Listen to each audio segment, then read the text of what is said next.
back, ladies and gentlemen, boys and girls.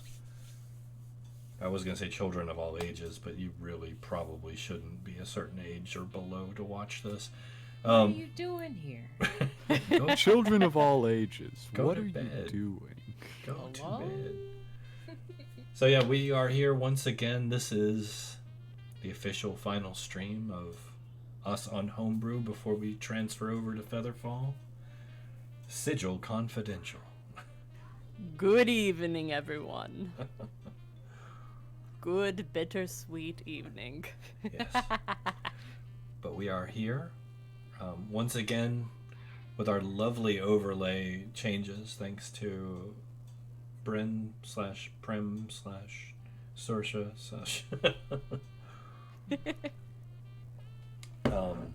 / still looks amazing.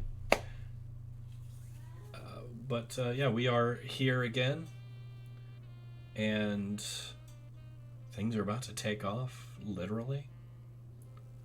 I know you guys are dying to hear it, so let's get our recap going.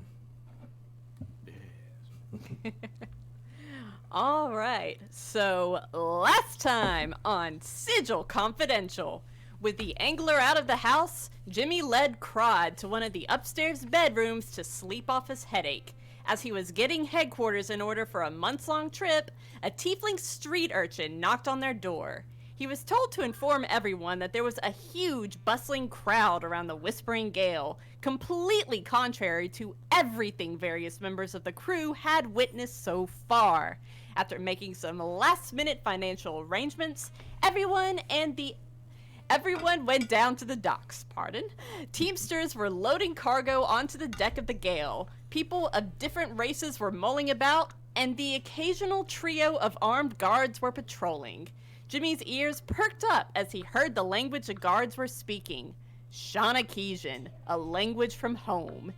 He walked up and gave them a traditional greeting, and as he explained to the shocked Shawnekeesian guards that he was from Cairn, they insisted on taking the crew to meet with the captain.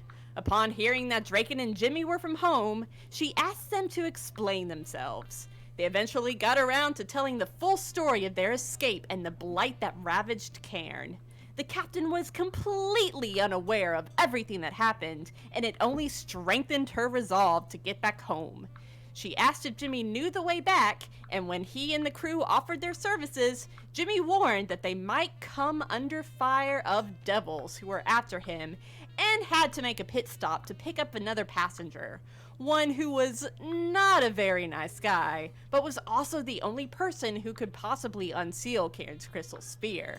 Just as the two were about to shake on it, the captain and all of the Shawnekeesian crew blipped out of existence, becoming out of sync with time. Istu, being a chronomancer, recognized what was going on and attempted to bring the captain back into phase. Jimmy, meanwhile, ran back to headquarters to rouse Crod, as it was looking like they were going to set sail that very day. Back on the ship, Istu concentrated intently, managing to bring the captain back into phase and hold her there. After several agonizing moments of confusion, she was able to remember what was going on and completed her handshake with Jimmy. Inquiring how one operated the ship, the captain led several members of the crew to a back room where there sat, much to the ghost's delight, a spelljamming helm. The ghost was in the middle of asking her if there was anyone on the crew who could show her how to operate it when Rat, who was on the deck checking the cargo, spotted that 3 devils standing far away on the docks, making Rat, Draken, and Jimmy nervous. Since they were all ready to ship out by that point, Jimmy made the call that it was time to get moving. No time for lessons, the ghost sat down at the helm and began powering the vessel with her magic. Rat cast off, and the ghost managed to back the ship out of port without incident. Not too shabby for her first time at a helm. As she was getting a feel for piloting the vessel, she heard another's voice inside her head. That, paired with the captain's comments about feeding the ship, clued her in to an important fact. The Whispering Gale is a mimic. our crew has set sail for arcane space, leaving behind their investigation days to head to the stars. What new perils await them in these unfamiliar lands? Can they make it to Scuttler's Rock in time? Find out as we jump back into the action right now on Sigil Confidential. Hell to pay. Very good. We're in there. Very good. Hey. And Nice. I decided to label tonight's episode as We Be Jammin'. We do be jamming. We be jamming indeed. All right, so And we probably need our tokens on this map of the galleon so we know where everyone is. that's very true. Let me grab them off the other map real quick. Where is that? We have so many. There we go. I believe, yeah.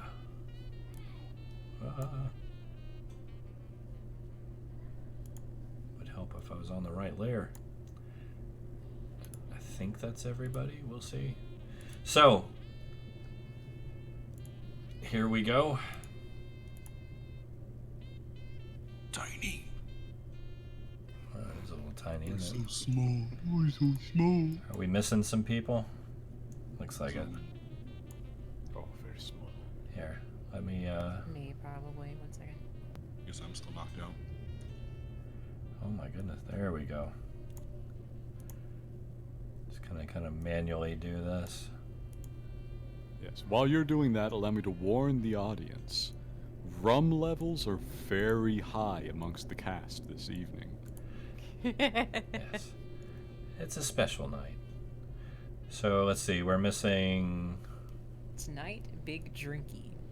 Big Yes. drinky, and to supplement the rum, I have been listening to J-Rock on a loop. Oh my. So, I am amped. I J-Rock. don't think we have Rat or Crod's minis on the map of the galleon. Yep, Yep. I'm missing still. Okay. You guys weren't. Yeah, I was on the boat. you were elsewhere. No, I was at the top of the mast. Oh, there you are. What is Crod? Crod should be on here somewhere. Over there.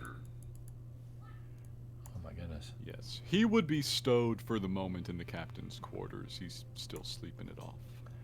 All right. Well, that's all right. I'll grab him. So here we'll go. We're professionals, if you can't tell. Of course. Yes. Indeed. Always.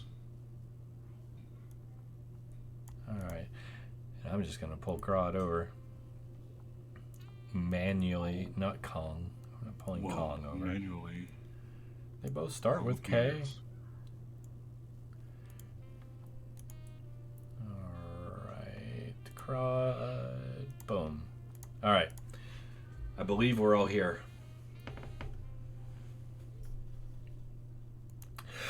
Oh, whoa, sorry. Bless you. My goodness, that snuck up on me. I have cat claws in my feet. That's how shocking that was.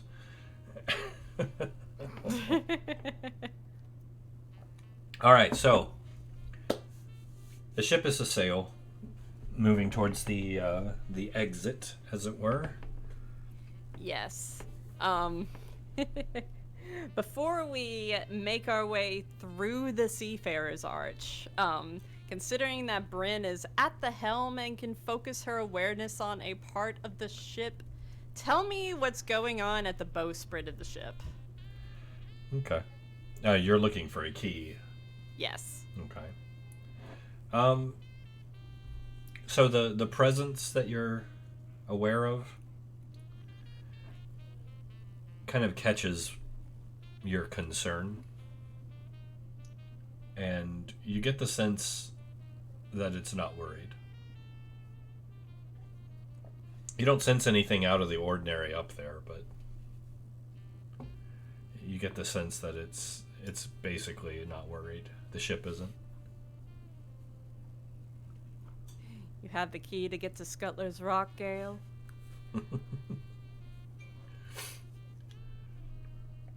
You could say that. Fair enough. We'll continue moving then. All right.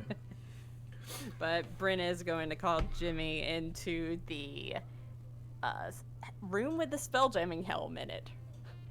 Real quick. Okay.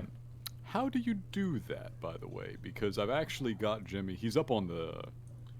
All right, so for the non-ship people and the ship people alike, look at where I've put Jimmy. How do you think you're supposed to pronounce that? I'll give you a hint. No. No. Yes. Say it. Foxel. What? It is not the forecastle. It's the foxel. Foxhole. What? There's Old also English a is poop deck. weird. Old English is weird as shit. There's also a poop deck, There is a poop deck. and it's not for pooping. It's not for pooping. Can be though. Well, I Try suppose hard enough. this is true. Yeah, but I swear I thought Jimmy was still in the room with the spelljammer whenever we cast off. No, he had run back out to keep an eye on the devils. Oh, okay. That's true. He was getting ready basically to just start shooting at him to keep him off the ship, but they didn't come at us. No. So you managed to navigate the ship, and you're getting your sea legs, so to speak, Bryn. Okay. It's a lot to take in. There's a lot of sensations. You feel like you're floating in a warm bath, despite the fact you're just sitting in this chair, basically. Yeah. Question though. Mm-hmm.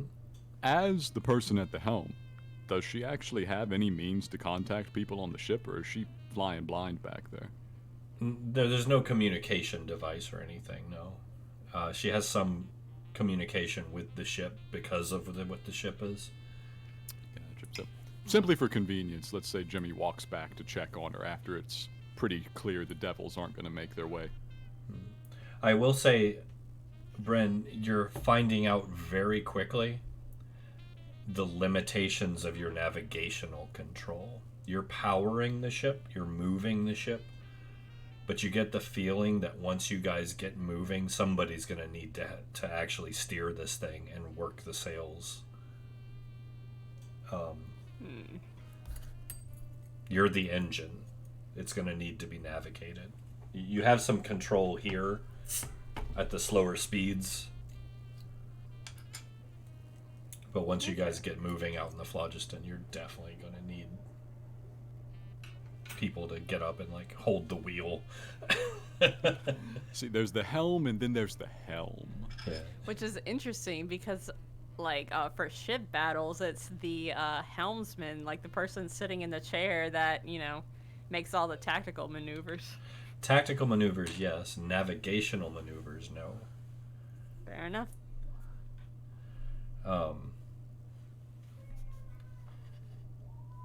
Main thing is you're going to need somebody at the wheel and people manning the sails. That's why you need a crew.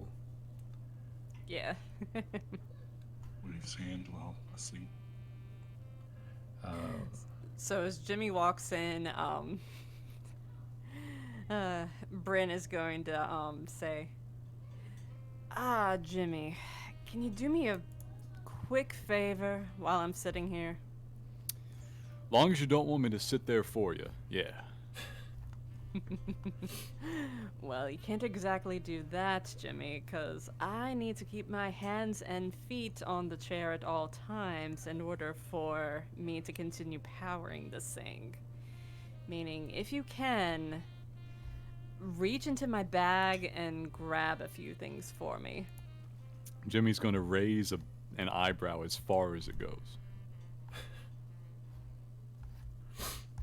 I'll name them off. All you have to do is think about them and they'll come to your hands. Jimmy shakes his head. He goes, wizard shit. Where do you have the bag? It's still on her. It's literally, like, beside her. He says, all right, excuse me. Sort of delicately reaches around, lifts the bag off. He says, oh, mind your head. She'll, dip down. She's wearing a crossbody, so. Yeah. So, he throws the flap back and looks inside. What does it actually look like when you look inside a bag of holding? It looks like the astral sea with a lot of stuff floating inside of it. Hmm. Alright, what you need? It looks like the inside of a woman's purse. Basically. I mean, Yeah, the actual sea. No lies detected. All right. I'm going to need my crystal ball. You know the one. Yeah. He reaches down. Says, yeah, crystal ball. Yeah. There it is. Oh, that's heavy. My rapier. Okay. He sets the crystal ball down. He goes down further. He says, yeah, okay, there we go. Looks pretty nice. There's some dried lavender and honey in there. Get that out. Gives you kind of a sideways look, and he reaches down. Are they in bottles, or is it just kind of loose? Bottles and jars. loose honey. I know. That's why it would be. That's why he asked it, because it was funny. Whoa. Bottles Comes and out with a beehive. Fresh as possible. Alright, he pulls out some bottles and some jars. Do I just keep it nice in here? all the treats that I baked today because I don't want those going stale. Oh, yes, we need the treats. He gets all of those very carefully. A blue wrapper dress. Okay. He pulls out a dress, but it's the wrong dress. Jimmy, it's blue, and it looks a bit like a dressing gown in dress form, or like a bathrobe. Is I this forget- not blue? Oh, is that purple? That's probably purple. He puts it back. He comes out with the right one. And as many linens of mine as you can pull out. He holds the bag upside down and he just kind of starts shoveling. Eventually, I imagine they stop coming out of the bag. Yeah. How much time do you have? I don't know what kind of collection we're looking at here. I just needed some underwear, Jimmy. But that should be good enough for me. As one does. Usually that stage comes later. He leaves him in a pile there, he winks at you, and he gives you the bag back and makes to walk out. She raises an eyebrow at you as you say that comes later. Right? Tilts his hat for a moment.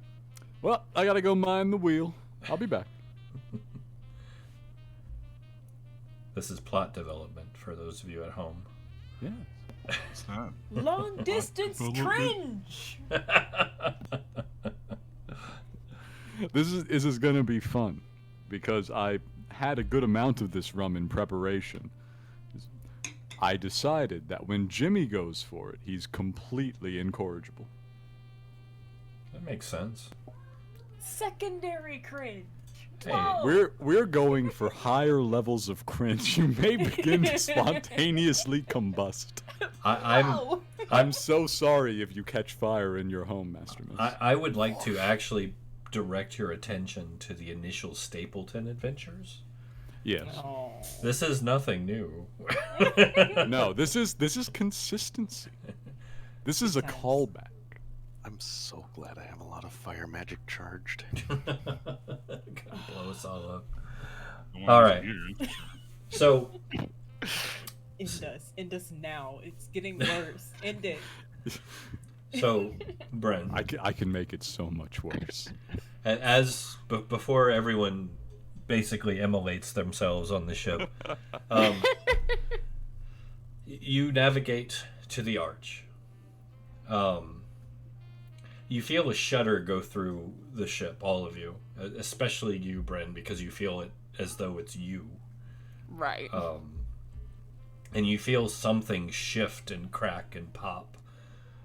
And then this strange feeling, like, imagine if you were a book that had been opened and unaware that you were open, and somebody just slammed it shut and then ripped it back open. It's discombobulating for a moment for you, Bren, especially. And the rest of you just kind of feel time slow down for a second and then stretch like a rubber band, and then shoot forward rapidly.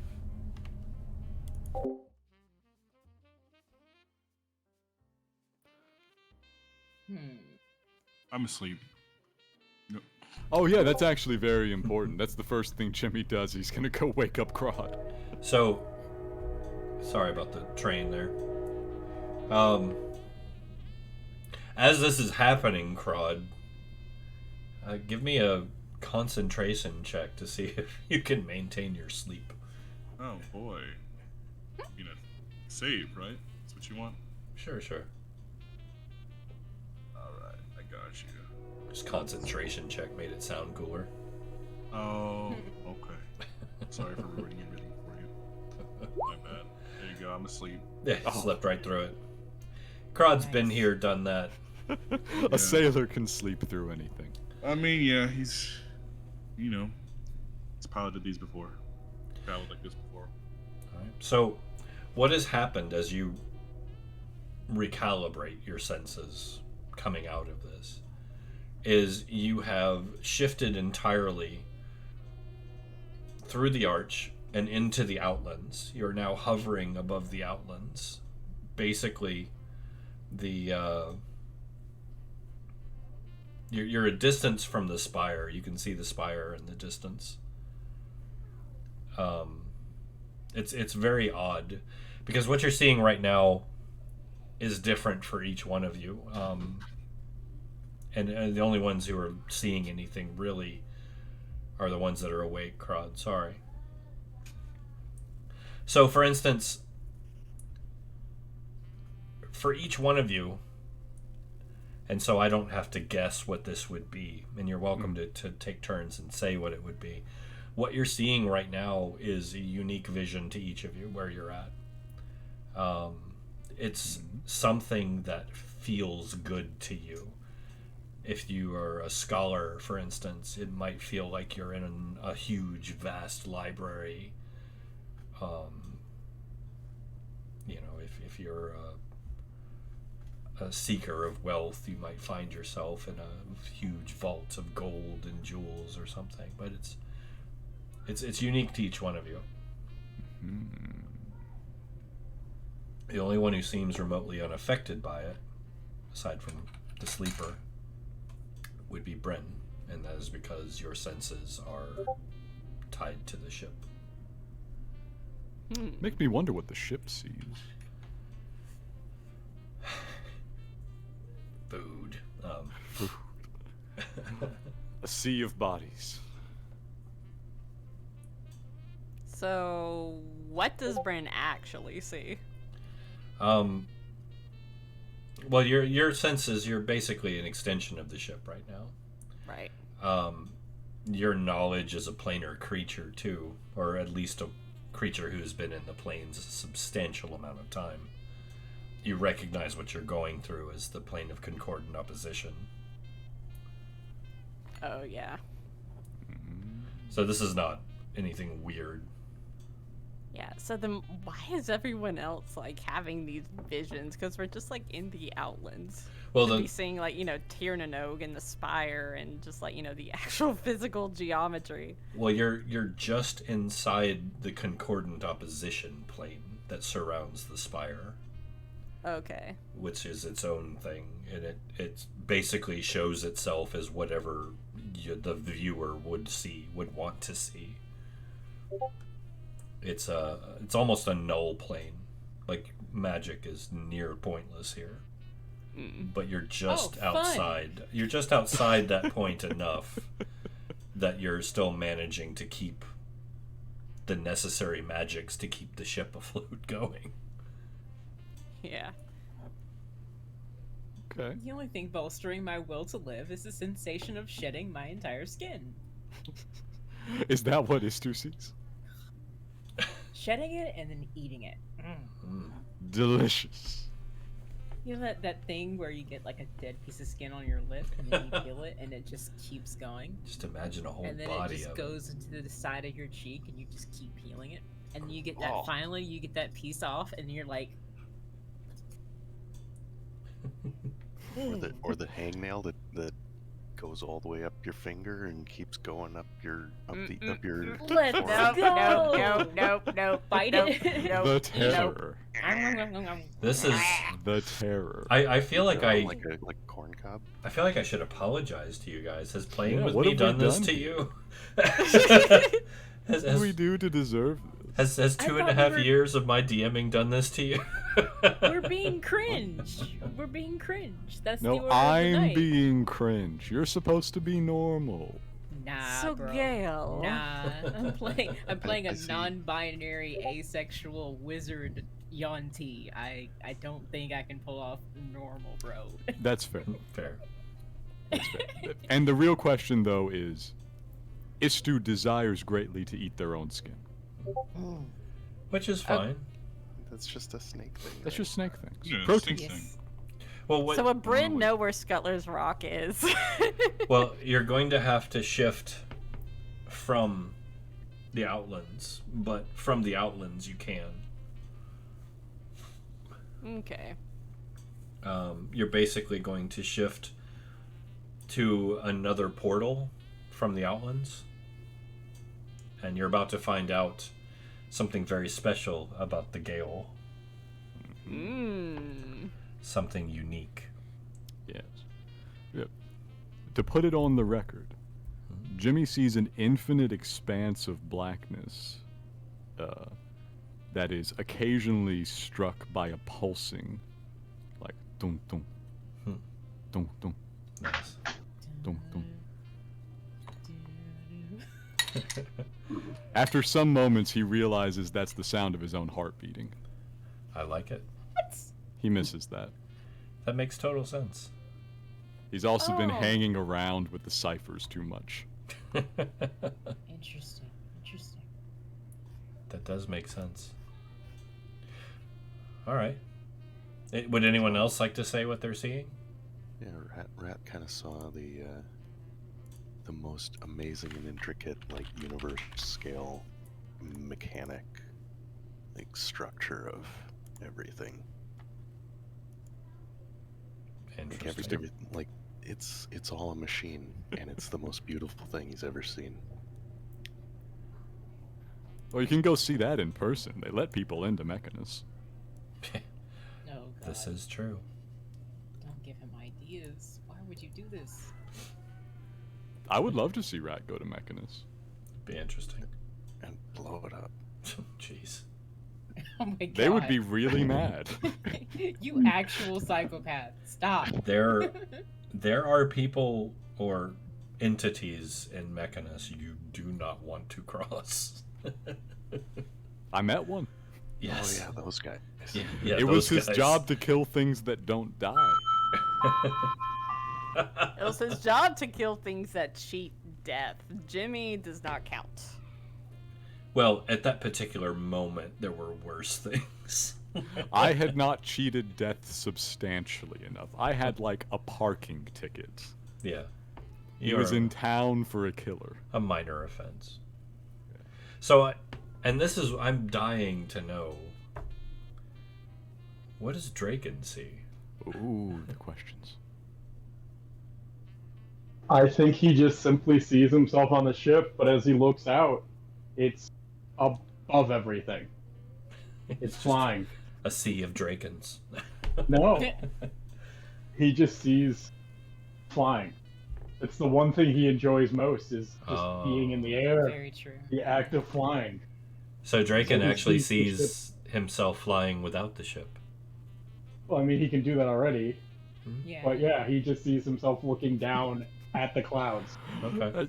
In my brain, it takes Draken a moment to realize that his wings are a bit bigger, and that he is in fact an ancient gold dragon.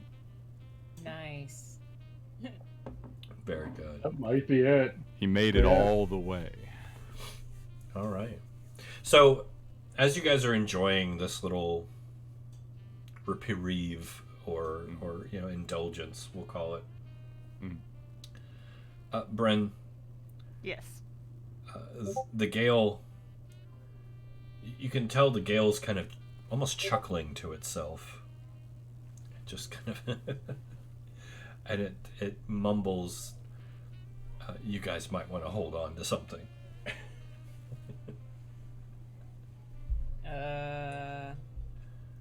Do we all hear that, or Nope. Perfect. Well, I'm already holding on to the helm. I can't exactly do anything else. Sure hope the crow's nest is secure. I've made it up to the captain's quarters, and I'm starting to shake Crod awake. All right. So you're shaking Crod awake? And I guess from down the hall, like, Bryn will yell out, like, as loud as she can, "Everyone, grab hold of something!" You guys want to make perception checks? Yeah, sure. Why not? Look at that. 21. okay, I rolled a 1 and a 2 today. Let's see if I can do better. Let's go. Come 31. Of course. Rogue is broken. Come on. 16. on. Perception. 14. Change the name. All right. So Whoops. that's good enough. That's good enough. So a shuddering begins to happen once again on the ship. And you begin to lose altitude. Like it just starts listing forward and then slowly falling, dropping at about a 45-degree angle towards the outer parts of the Outlands.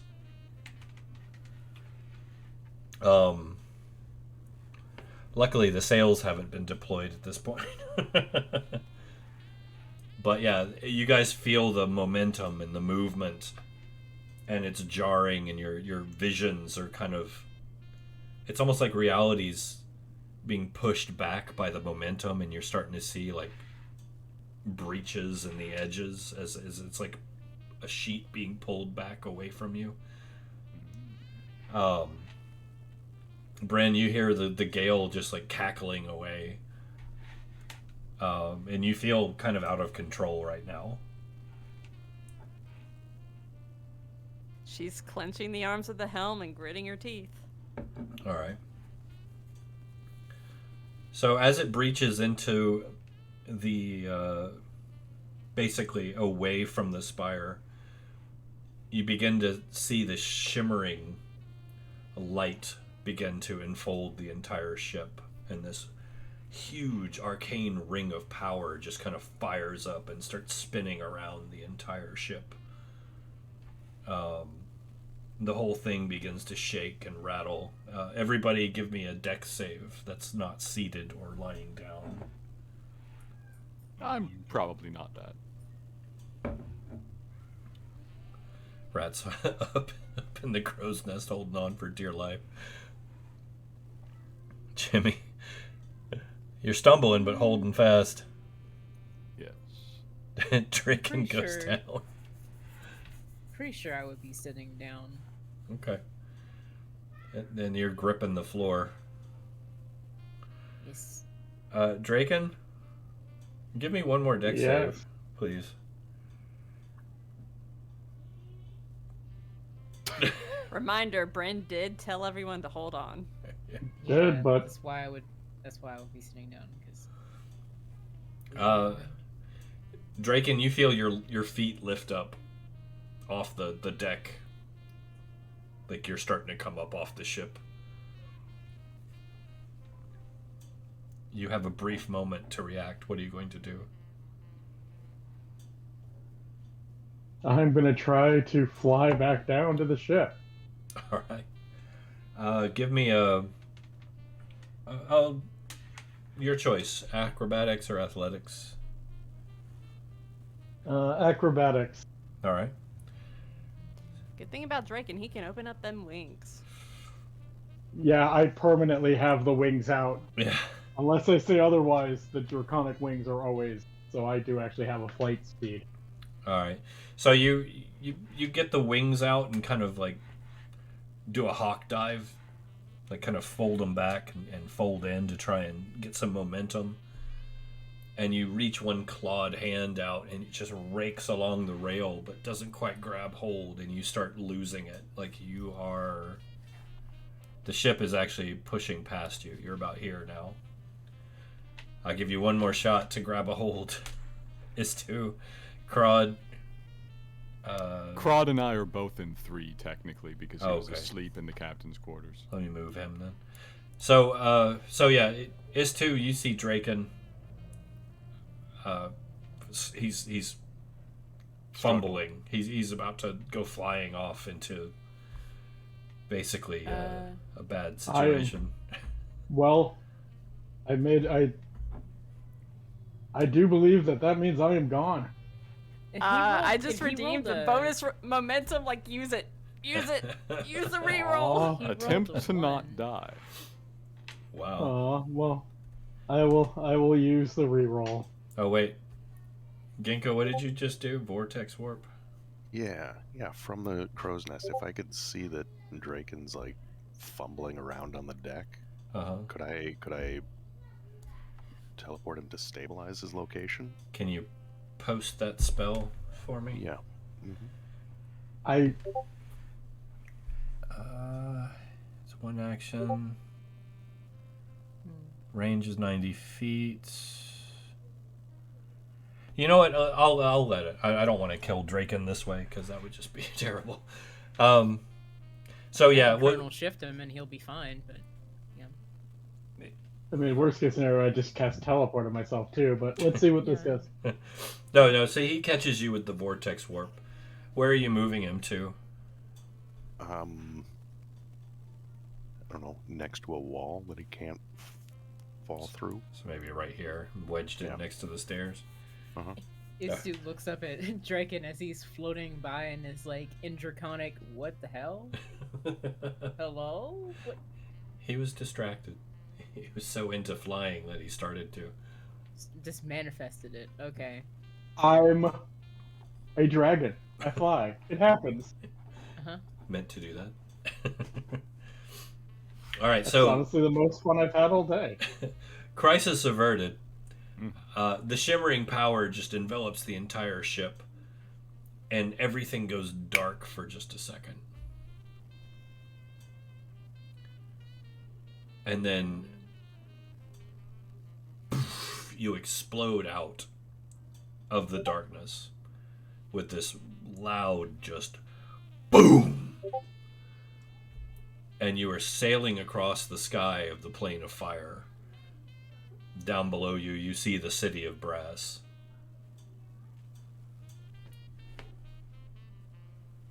Oh, hey, there's some people that don't like us down there. I think I remember that, yeah. Good times. Well, I guess it's a good thing I had Jimmy get some of my linens out.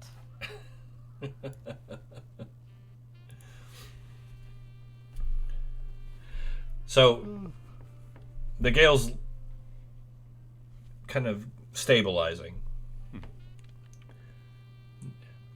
Bryn, you feel like you can kind of get momentum under control again. She will do so. Oh, Gale.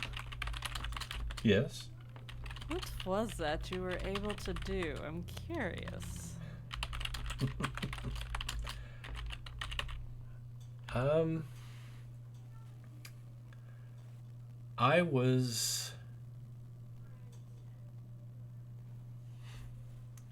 what you call a plane jammer. Ooh, fancy. Oh. Mimic with a little extra. I like. Has to do with something I ate. Something. Something and not someone sweating.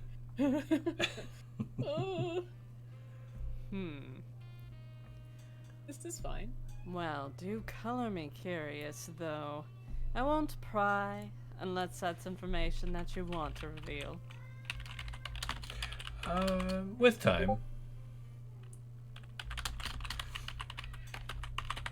So,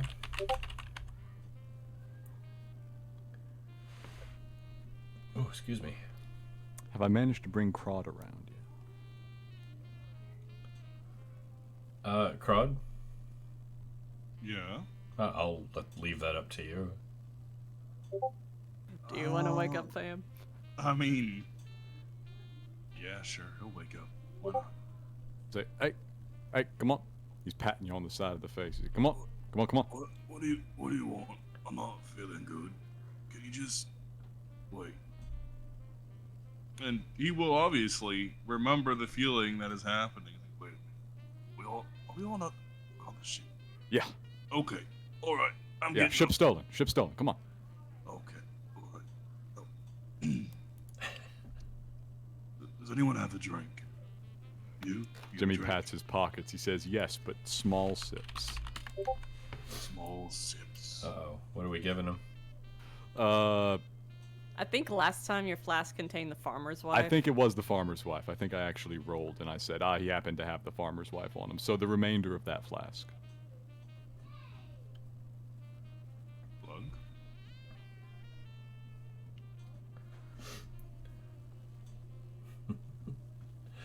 Farmer's wife. I believe that was. We'll bypass the save for now. Yeah. Just so we don't get him too wasted.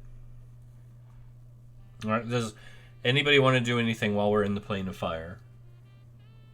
In the plane of fire, you said? Yes. Head out a little.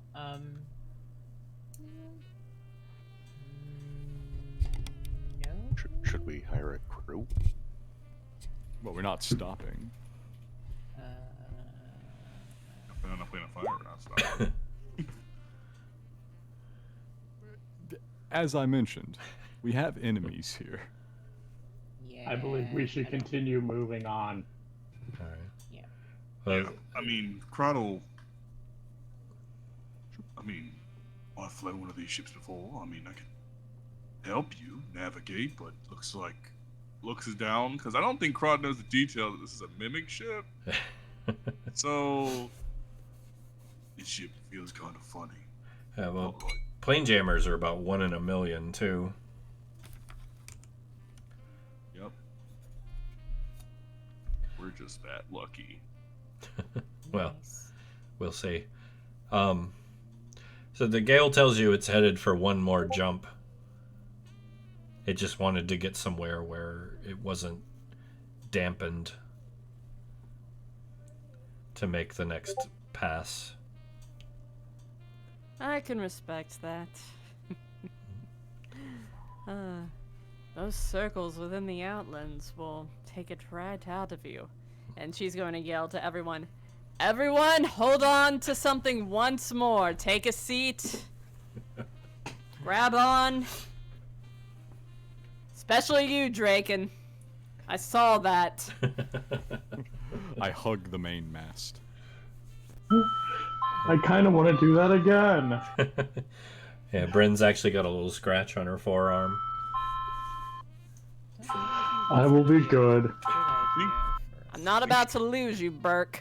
All right. Crod will actually just walk normally up to the main deck. All right. Well, yeah. It's got his sea legs already. Yeah. All right. So once again, the ship begins to pick up speed, kind of go into that downward nosedive a bit. You feel the shimmering of energy and power surging, and once again that circle of arcane power just illuminates around the ship and begins to shake, and then speed picks up and boom, into darkness once more. And then boom, you're out. Only this time, all around you, those of you able to see, is a shimmering sea of stars. as far as you can see, brighter than you've ever beheld in your entire existence. It's beautiful. It's darkness, like black velvet, with pinholes and a light shining through from behind them, just all around you. We're in a crystal sphere, aren't we? Yes.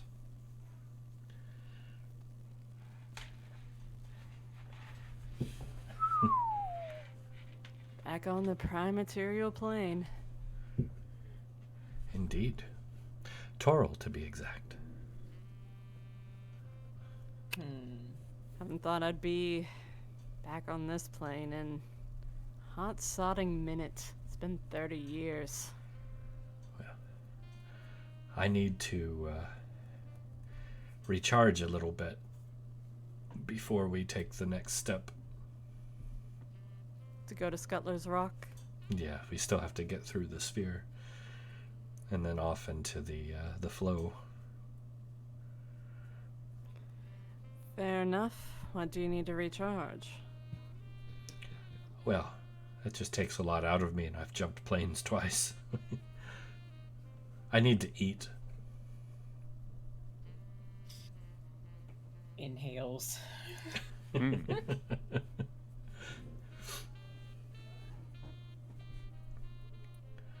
Don't worry, your friend stashed some food for me down below. So I was aware. It's better to simply not know. I don't, okay. The out-of-phase crew alerted us to that, so...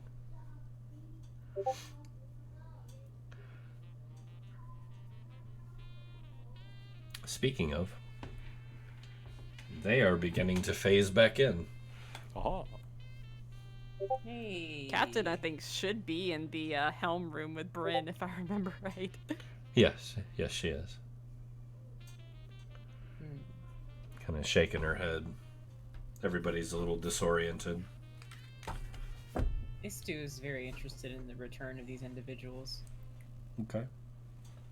So you guys have a couple hours in which you'll drift basically through space.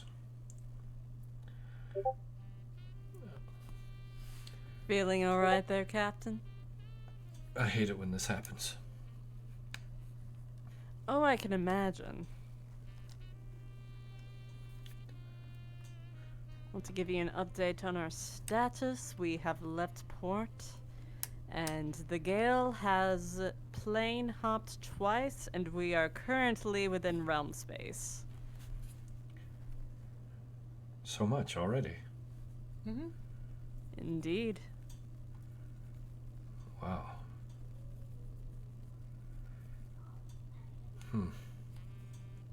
I should fill out my logs.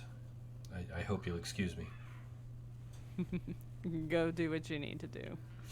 So the captain makes her way to the captain's quarters. Looks a little surprised to find Crod in there.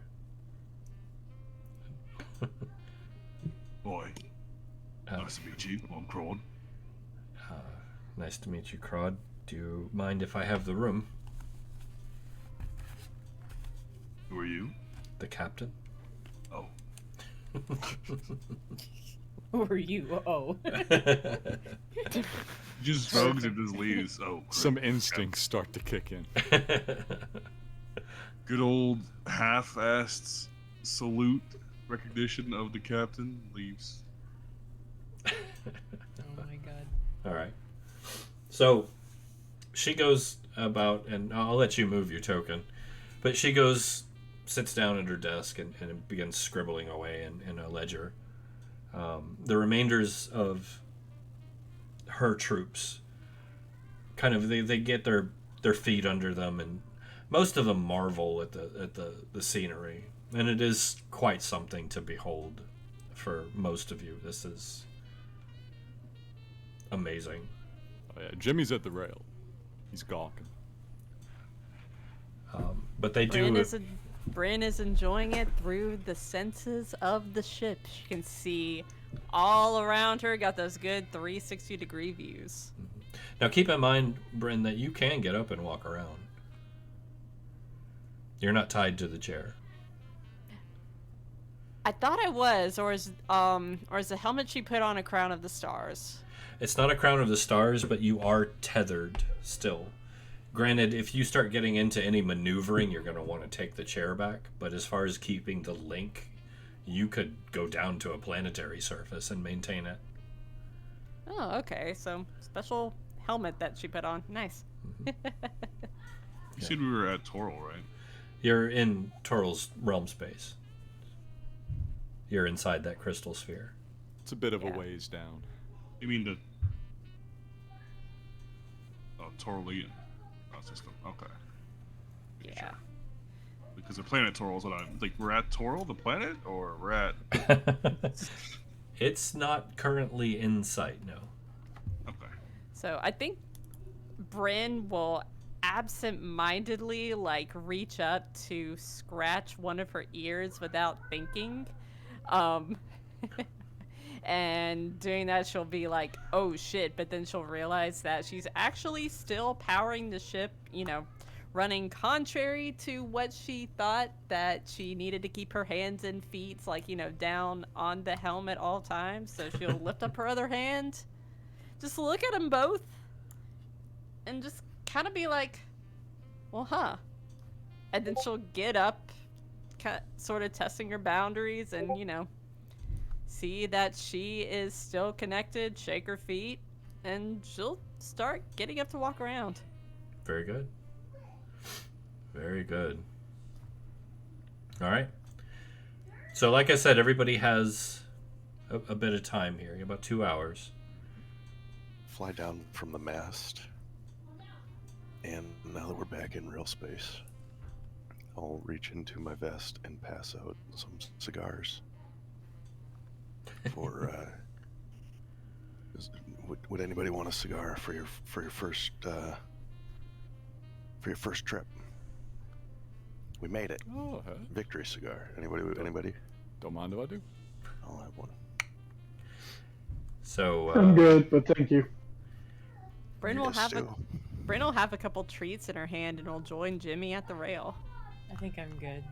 I was gonna. Yeah. Crowd will be like, oh, I don't smoke, but and also it's not my first trip. But thank you. Well, I know, but this one's a successful one.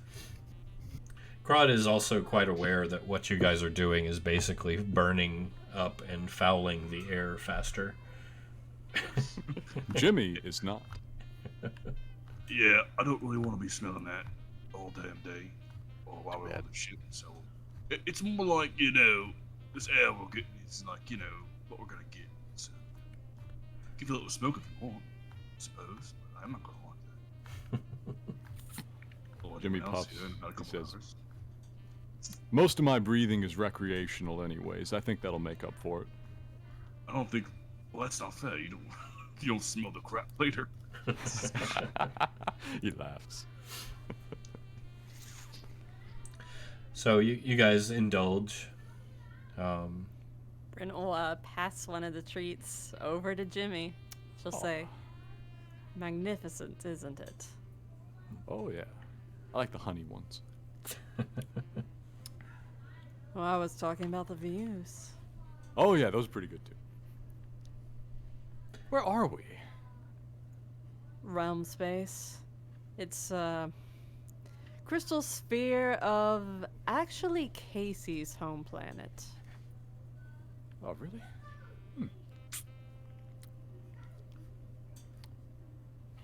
It's nice. Lots of crystal spheres look like this on the inside, Jimmy, whenever you're sailing through wild space. Well, then lots of them are nice.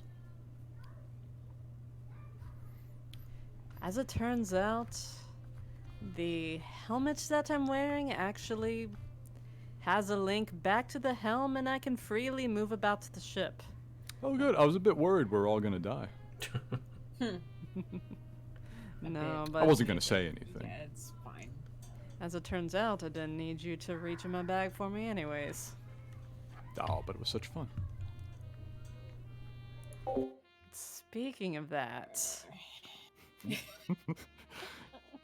I can do it. I can turn that dial up so much further. We're at like 2.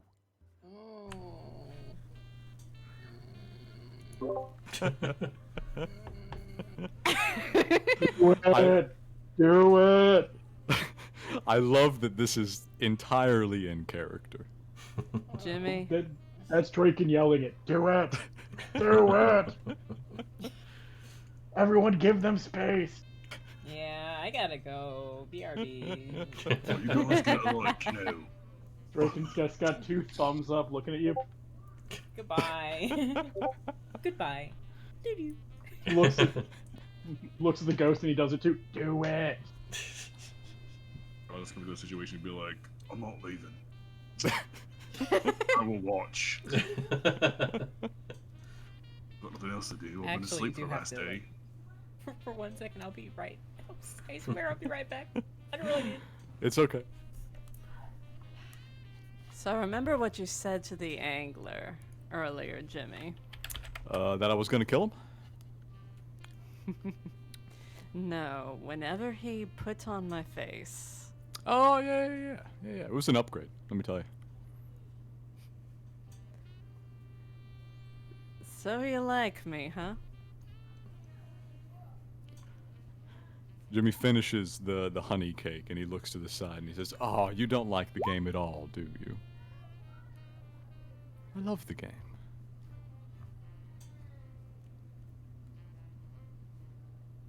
We could easily have danced around it for another couple of hours.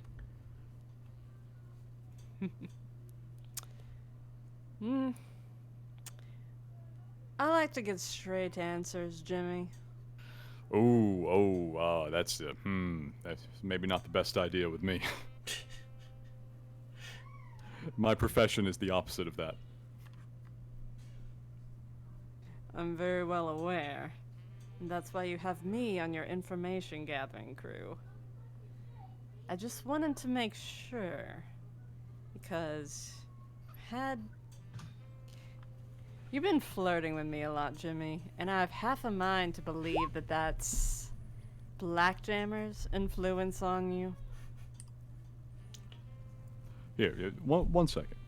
So Jimmy unbuckles Blackjammer. 1 sec, but he sits him down. Hey! On the deck, well away from the railing. Oh, no, you don't. I pick him up.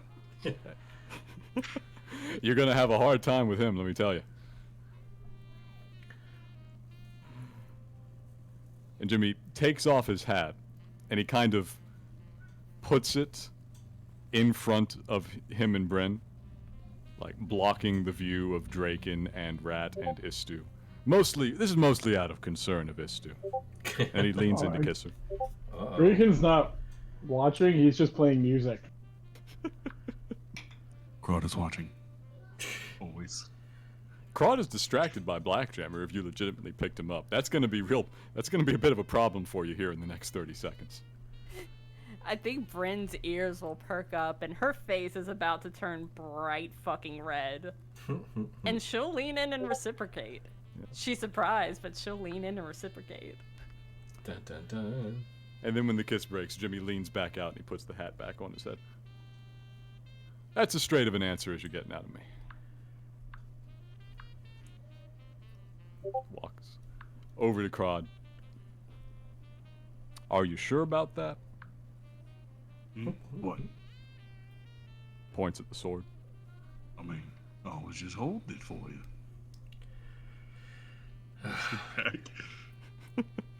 If you were the real captain, Jimmy, you'd yank me out of the scabbard and run this bastard through for manhandling me.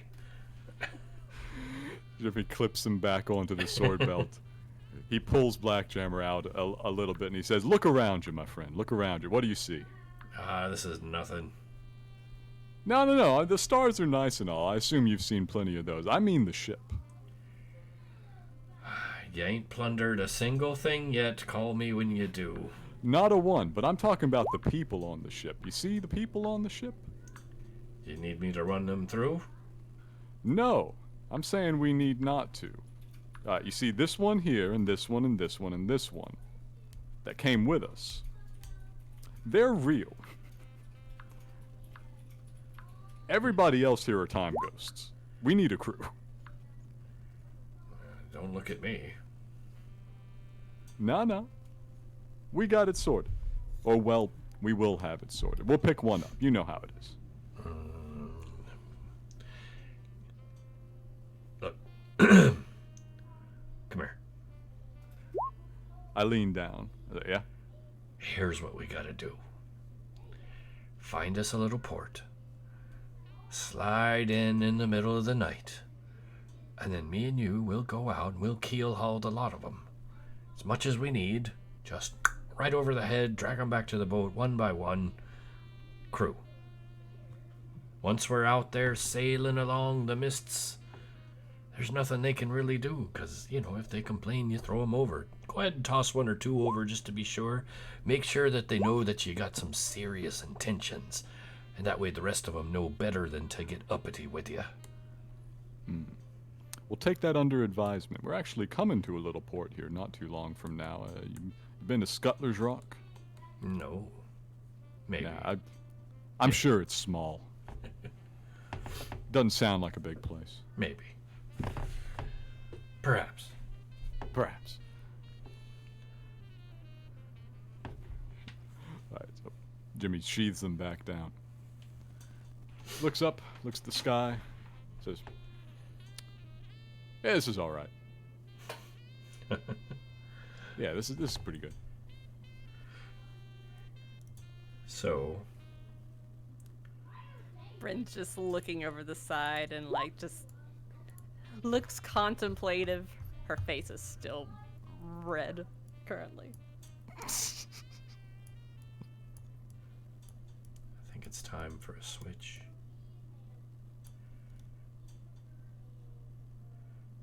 Of atmosphere. Okay, so all right, so you guys have your moment, which is nice and long overdue.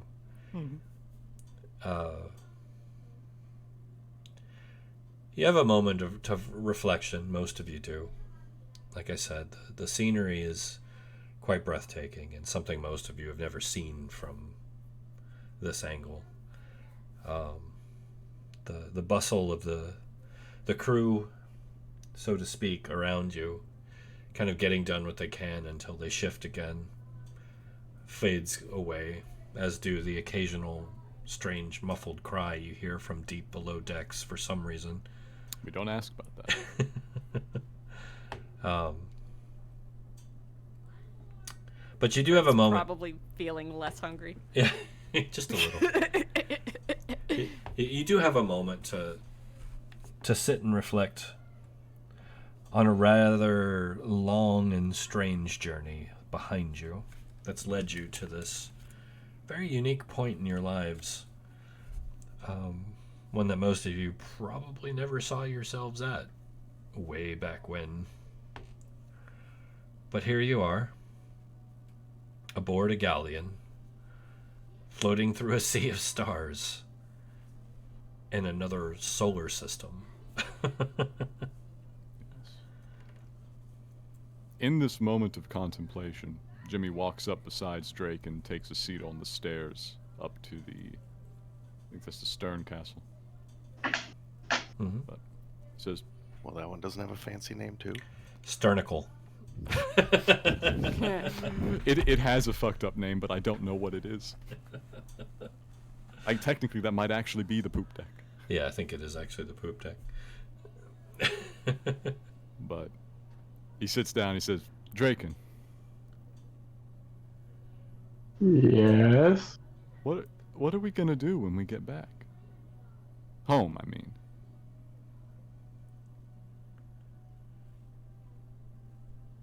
I don't know. Have fun. Really.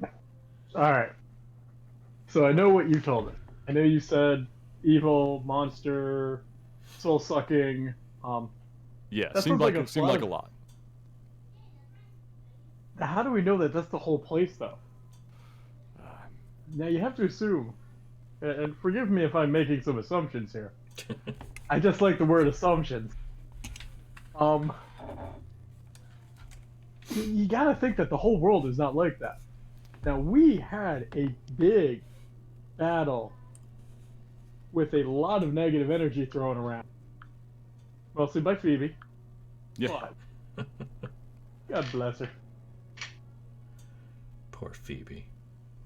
But I can't think. There were a lot of very strong people back then.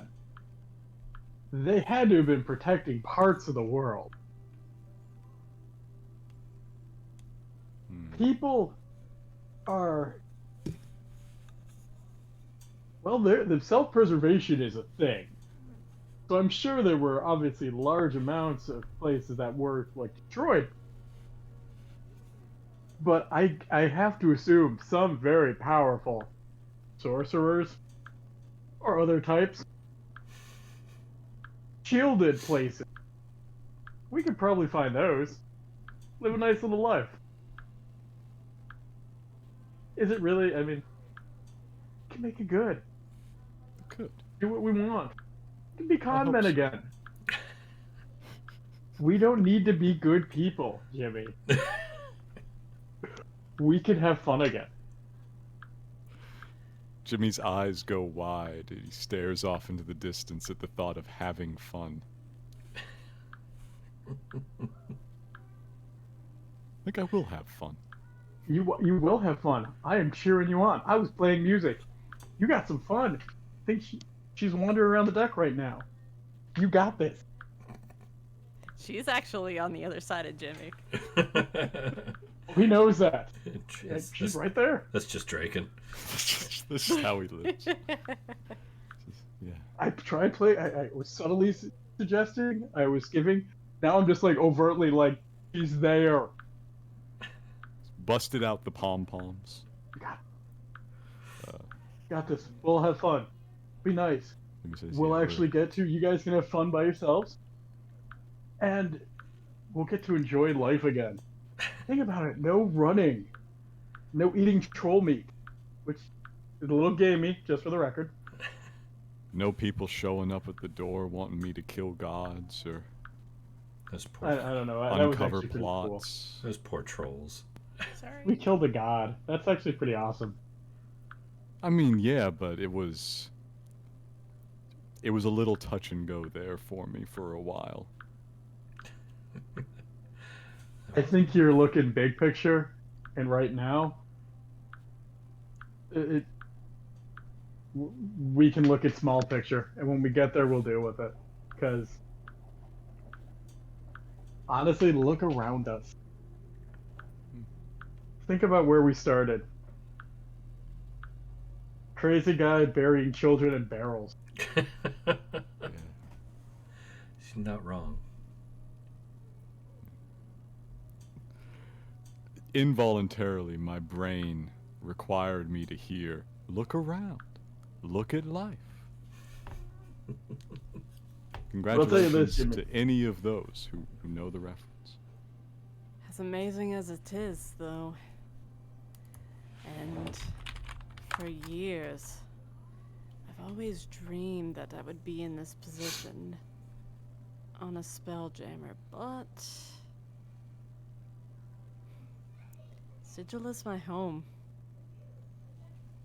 I've made the cage my home, strange as it seems, that because not a lot of cagers will tell you that about the cage. They'll disparage it endlessly, but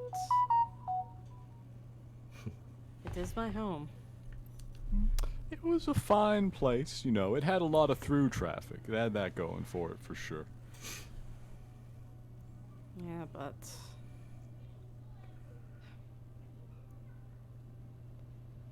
Well, you know what? As I'm gonna soon say as- this. No matter. as soon as we get back to Cairn and do what we need to do, I'm not staying. I can't stay. Jimmy just wants you to meet his parents. I see the Oh. cringe. absolutely not living at this stage. Can almost certainly confirm. But Rogues at aren't least allowed I can to say have... for the time being, we're handling it together. Yes. We are in the circle. I can Indeed. contemplate about 1 day's worth of future right now. That's plenty. And I have no problem dying for you guys. But I Try most assuredly will not kill for y'all. I will kill for y'all easily. There I'm we sorry, go. what? We've got more practice at that. Yeah. Nah, you're None on of your you own. are dying on my watch. Speaking of which, and We're doing like at this point, she's going to reach into her bag of holding and pull out a diamond. Forgot that little piece of insurance in my bag. Are we doing life vows now? Ew. What, you They're don't not want my- in? You Is gotta it be... like a They're- cast I've never ceremony? They're been not more my grossed type. out. I've never been more grossed out. Hey, in you my gotta life. be in the circle if you want the diamond. That That's diamond's right. for something else. You're not in the Gross. circle. I never circle? was. That diamond for Right, this, and you- that is not a casting, by the way. Yeah. You are correct. You are not currently in the circle. Yeah. You want to be in the circle? You're coming close. You're working on it. You're Okay. getting I like there. that attitude. All right. No. That's a can-do attitude. Sure. Did our ship just take us to Utah? Is somebody about to cast ceremony? Oh my Hey. god. They are not my type. I appreciate the thought. They are not anywhere near my. They ain't scaly enough. Ain't got the scales. Oh, are we fighting? Are we? Is that what we're? Okay. Ooh, PvP. PvP? Yeah, start casting spells. Do it. I Scales versus flesh. don't think it Hello? would be very wise for anybody on this ship to go into PvP with Draken, apart from maybe the ship itself. It's too Draken likes dragons, not snakes. That's his Dragons type. and Jimmy. Got it. Yeah, that's fair. Nope, just dragons. Jimmy's not my type either. Jimmy pats his chest and he says, "Listen, I like to think I've got a certain appeal, but it just doesn't work on Draken." I roll. All right. Ah, Anyway, shit. I roll. Shit. Stuff. Stuck. Are we ready to... Have you had any luck? Jimmy says to Istu. Have you had any luck keeping an eye on the crew? Do you think maybe you could get them to stick a little better? Because otherwise we're going to need to pick up somebody a little more mortal. What an interesting question. I wonder if I've observed anything that, based on my previous experiments, might be capable of extending the permanence of this crew. What do I need to roll for that? First off, is there an ability that you could use that would anchor them? Well, I did do the whole Yeah. convergent future permanence thing, but when I tried to use the stasis ability, the captain went to sleep. Yeah, well, I mean, that's So- it's stasis. So keeping them there, I was hoping that would result in a method to anchor them. But you were saying that anchoring the captain, only them, was a stretch. So, well... Okay, so... You anchored the captain and put her in stasis, and she slept. So that really wasn't what you wanted. You're I like- was Not looking for, like- conducive to crewing the vessel. I was looking for a way for Istu, within their abilities, to be able to find a method that would, when practiced for each person, anchor them to the ship. Well, tell me how you would do it. Well, since I chose a convergent future where I successfully did this already, I would do it in the way that that future dictated. That was the whole point of doing convergent future and not just taking a wild shot in the dark, because I picked a future in which I would succeed at this. Well, you picked a future in which you would succeed with the captain, which you did.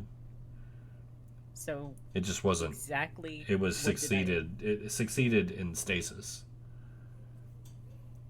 that wasn't the goal. The goal was to get the captain here and anchor the captain to the ship, not to get them in stasis. I can put anybody in stasis. Well, going strictly with what you said at the time, you anchored the captain in present time. Okay, so we need to do this again then? Yeah. Has it been there was no rest? There was no stipulation about being awake and aware. It was just anchored. How long has it been since I did that? Not terribly long. No. Like an hour and a half, maybe. Yeah. Okay, so we're gonna do this again with the express intention of doing exactly what Jimmy said, is getting the entire crew here on the ship where we can use them instead of having them bounce ping-ponging in and out of this dimension. Okay, well, time. And I say time because it's important that we realize that it's time and not like a pocket dimension. They're shifting in and out to have them be on the same chronological parallel. Because you get into the phlogiston, and that's going to get complicated if it's a dimension.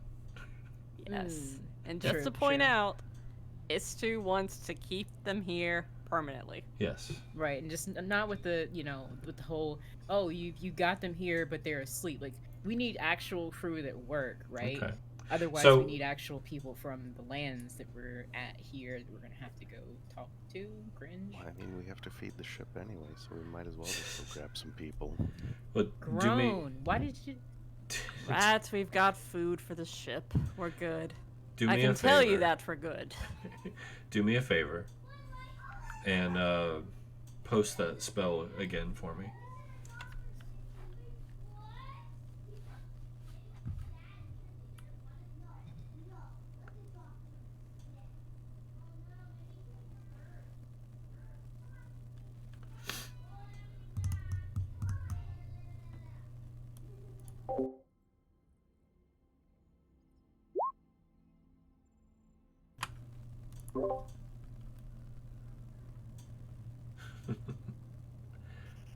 Ship got its munch on. So who's supposed to cast the spell?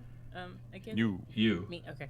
Yeah. No. Just show me the spell in chat. The there. Convergent Future thing. Please, just so I can get the specifics of it. Thank you. All right. Let's see. And then after that, we'll figure out whatever this is, I guess. No, that's not.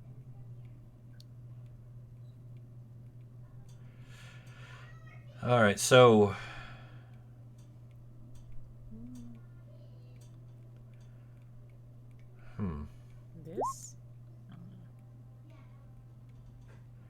This apparently makes them go to sleep. Does it always make them go to sleep? Every time? Yeah, stasis is incapacitated. Okay, but does that always mean, like... Yes. Okay. So I don't do that. All right. So, and this is really gray, this convergent future. Because its rules as written, basically, it says you or a creature, singular, you can see within 60 feet, makes an attack roll, ability check, or saving throw. You can use your reaction to ignore the die roll and decide whether the number roll. So this is just basically forcing a roll. Right. Yeah, and I'm rolling to see which... What you're trying to do is huge. But it says literally you can peer through possible futures and magically pull one of them into the events around you. Yeah. Which means that I can pull the possible future of me succeeding at this. If you have the ability to do it. If it's... I believe that it's more so flavor text. Yeah. To justify the benefit it gives you. Yeah. It is like that, but it's like one of those at the moment things where like you're about to do something and then you use that, not like, oh, I know how to do it now. Yeah. But I literally just did that though. I don't. Yeah, well, that's, and I'm trying to work with you on this a bit, like but you're not Doctor Strange. Time stop thing or something where you freeze frame for a second. And... So the point I'm trying to make is you have to be able to do it. It has to be possible. What you're trying to do is anchor an entire crew's worth of people who are out of sync with time to the present permanently. So that is huge. So I submit That- that that's- I've tried that's- doing. I've that's- tried doing this by myself. That's wish level magic. I've tried doing this by myself. I've taken some studies and some information. I have data. I have a plan Okay. of what blanks need to be filled in. Okay. But I don't have enough power to do this by myself at this level. That would be, yeah. I would say it's not an impossibility because with magic, just about anything is possible. But Which means that I need to be looping some people in. Hi, guys. What do you think? He holds his hands up like, if it's magic, don't ask. Listen, I'm all drained, and I'm going to be all drained for the next 24 hours until I drain it again to power the ship, and so will you, Is2. You're going to be one of the helmsmen after I'm done with my shift. you may want to. What? You may want to talk to the golden boy. Hey. Draken's going to be one of the helmsmen as well. We needed to talk, the three of us. Because we have to feed the ship, but we also need to get the crew here, right? Well, Because I've done blah blah blah blah blah to keep the captain here, but I can't keep the whole crew, right? This is what I found out when I looked at this. Blah blah blah. If we spend enough time at Scuttler's Rock, then 3 of us can regain our magical reserves back before we need to set sail again. Thing is that whenever we helm the ship, we dump all of our magical energy into the ship to power it, and then we can't use our magic for 24 hours. Whenever we get that back, then it'll be our respective turn to power the ship again. How much power does the ship need? Does it need every person to do something every 8 hours? Like, it needs all of your magic for 24 hours. For a day? Yep.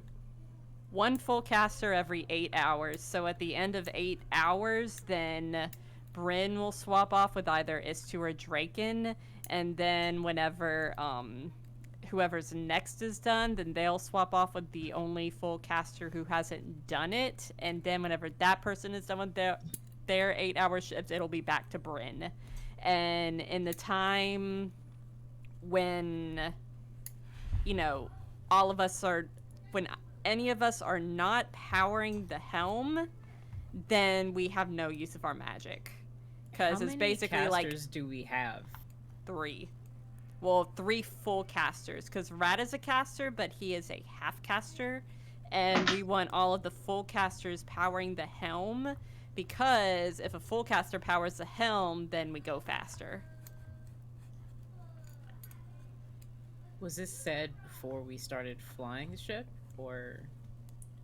Nope. Bryn knows this. So we're the only 3 casters on this ship in the middle of nowhere. Well, hang on. I would count Rat as a full caster. Really? Because I don't have full caster spell slots. We're have full caster spell slots then? We're going by second edition standards, which Okay. Well, let's Rat grab didn't let's grab exist. Rat. Hey, you wanna get in this conversation while we're stepping all our abilities? So all I'm saying is, by second edition standards, a paladin with spellcasting could power the ship. I know, but wasn't that at half speed because they could only get up to 5th level spells? Yeah, but that's a paladin. 5th level spells. I can't get up to 5th level spells. Yeah, but we You need to can. have every. Okay, at like level 17. That's what I meant. That's where Yeah. you can get up to there, so you count as a half caster. Okay. Yeah, we need to have every caster involved in this discussion if we're talking about sapping everybody for windows of 24 hours. I would count him as a full caster based upon what he does. Because I'm not signing up to not be able to do shit and also not have enough health to do shit. Like, I'm not a melee person. I can't just run in there with a stick, right? We're who knows what's out there, right? We're electing to have a designated caster on the entire ship, right? That's what we're doing. With him Kron involved. standing over by the main mast, just like, No magic juice to drain. I'm assuming psionics don't work. I'm just assuming that. Right? No, it's arcane. At least on this ship. Got it. So are we all okay with that? Like, now that we actually know it? I mean, yeah, which other choice do we have, right? It's a little too late. Yeah, we would have. I mean, I guess we would have done this before we left. We could have maybe hired some pool guys just to show up. Like, hey, you're gonna be our battery. And no one on the crew that's dipping in and out is a caster. Are they? Ooh. Would you trust them to stick around? So, let's see, because if I can anchor someone here, or we can anchor. About that. If you can anchor a caster, then be my guest, but I spoke to the captain before I put on the helm, and she taps the helmet. And as far as she told me, then they do have a caster, but them phasing in and out is what got them in this mess in the first place. Okay, we so need a consistent source of power. I started trying to talk to you and Rat about this because we need to work on getting them permanently here. Not so I can put my brain and abilities in for a full day being sapped. I didn't know that was even a thing until you mentioned it. Well, but what we need to do is focus and try to get the crew here, because if we don't have a crew, what are we gonna do, right? Well, learning about this stuff is in character. You wouldn't have known that, so. No, this response is in character. Like, I didn't know anything about this. So, like, hang on. Before we start talking about sapping all of our power for the ship, we need to have a priority. The priority is getting the crew here, because if we don't have a crew, we can't function. Why are we so focused on that? No, our priority is powering the ship, because if we don't have someone powering the ship, then the ship cannot move. We cannot sail. And that means that we're fouling up the air envelope that we have around us, and we are just wasting time and slowly killing ourselves. Powering the ship should be our absolute #1 priority. And if we have just the captain, is that fine? What'd you say? I'm sorry, I didn't hear. If we have just the captain, is that fine? Like, why is Jimmy telling me we need everybody then? You need a crew for the ship. Yeah. Somebody needs to run need a sails crew, up and down. Need a crew to run it at full efficiency. We can probably make do with just us, but it's not going to go super well. When you get into the phlogiston, navigation will be achieved by using the sails as well as the helm. A crew will be imperative whenever we get out into phlogiston, but our first stop is Scuttler's Rock. We should be there soon. You can also soon pull enough, a crew in there. anyways. It won't take us very long to get there. We can do without the crew for the intervening days. Now, if Rat can power the ship at full speed, then you don't need to be in the rotation at all. But as it stands, between the 4 of us, then 3 of us are going to have to go without our magic in order to drive the ship. And this is something that we need to do, because we need to get to Scuttler's Rock as soon as possible, because we have a wager with the angler. The first half of that wager is to get out to Scuttler's Rock in a week's time. Yep. So and if we cannot do that, Jimmy pipes up from the mainmast. He says, "We do care. It's not the first thing we had to do. I was just hoping maybe you'd seen something. If we can keep these fine folks around, we'll be in better shape. Otherwise, I might have a couple compunctions about hauling off a regular crew of sailors to, well, Cairn." I think, actually, I might be starting to understand what I saw when we were floating through the portal or whatever earlier. the most beautiful blueprints. I didn't understand what device they could be for before. But it must be for stabilizing the crew. Yeah, that's the thing. I can't do this by myself. This is great. So if you know some time magics, and you have the blueprints, and I have like, let's go work on a device to like a time stabilization device. Yeah. Let's go tinker some shit. We need Draken. Where's Draken? What room am I going to commandeer as my workshop? Is Draken here? Can we grab him? Cause listen, Yep, right here. Hey, get in here. Get in here. Get in here. We need your knock the wings off of Shadow Dragon energy. Come on. We're gonna do this. We're jerry rigging the ship. Let's go. Jimmy calls up. I think the stateroom's open. Listen, you Burks. Do you want to be under the Angler's purview? Do you want to belong to him? Look. The three of us are going to be needing to power the ship. You can All we need to discuss do matters. You don't. But Oh my no God. one needs to be using any of their magical energy who is going to be we're powering just the having a helm. conversation. We're not even going to cast. Just because you're wearing the big hat doesn't Well, mean that we can't have a talk. Like, That's fine, Is2. That is not what I'm saying, though. Earlier, you were suggesting having multiple members of the crew devote their magical energy to your little...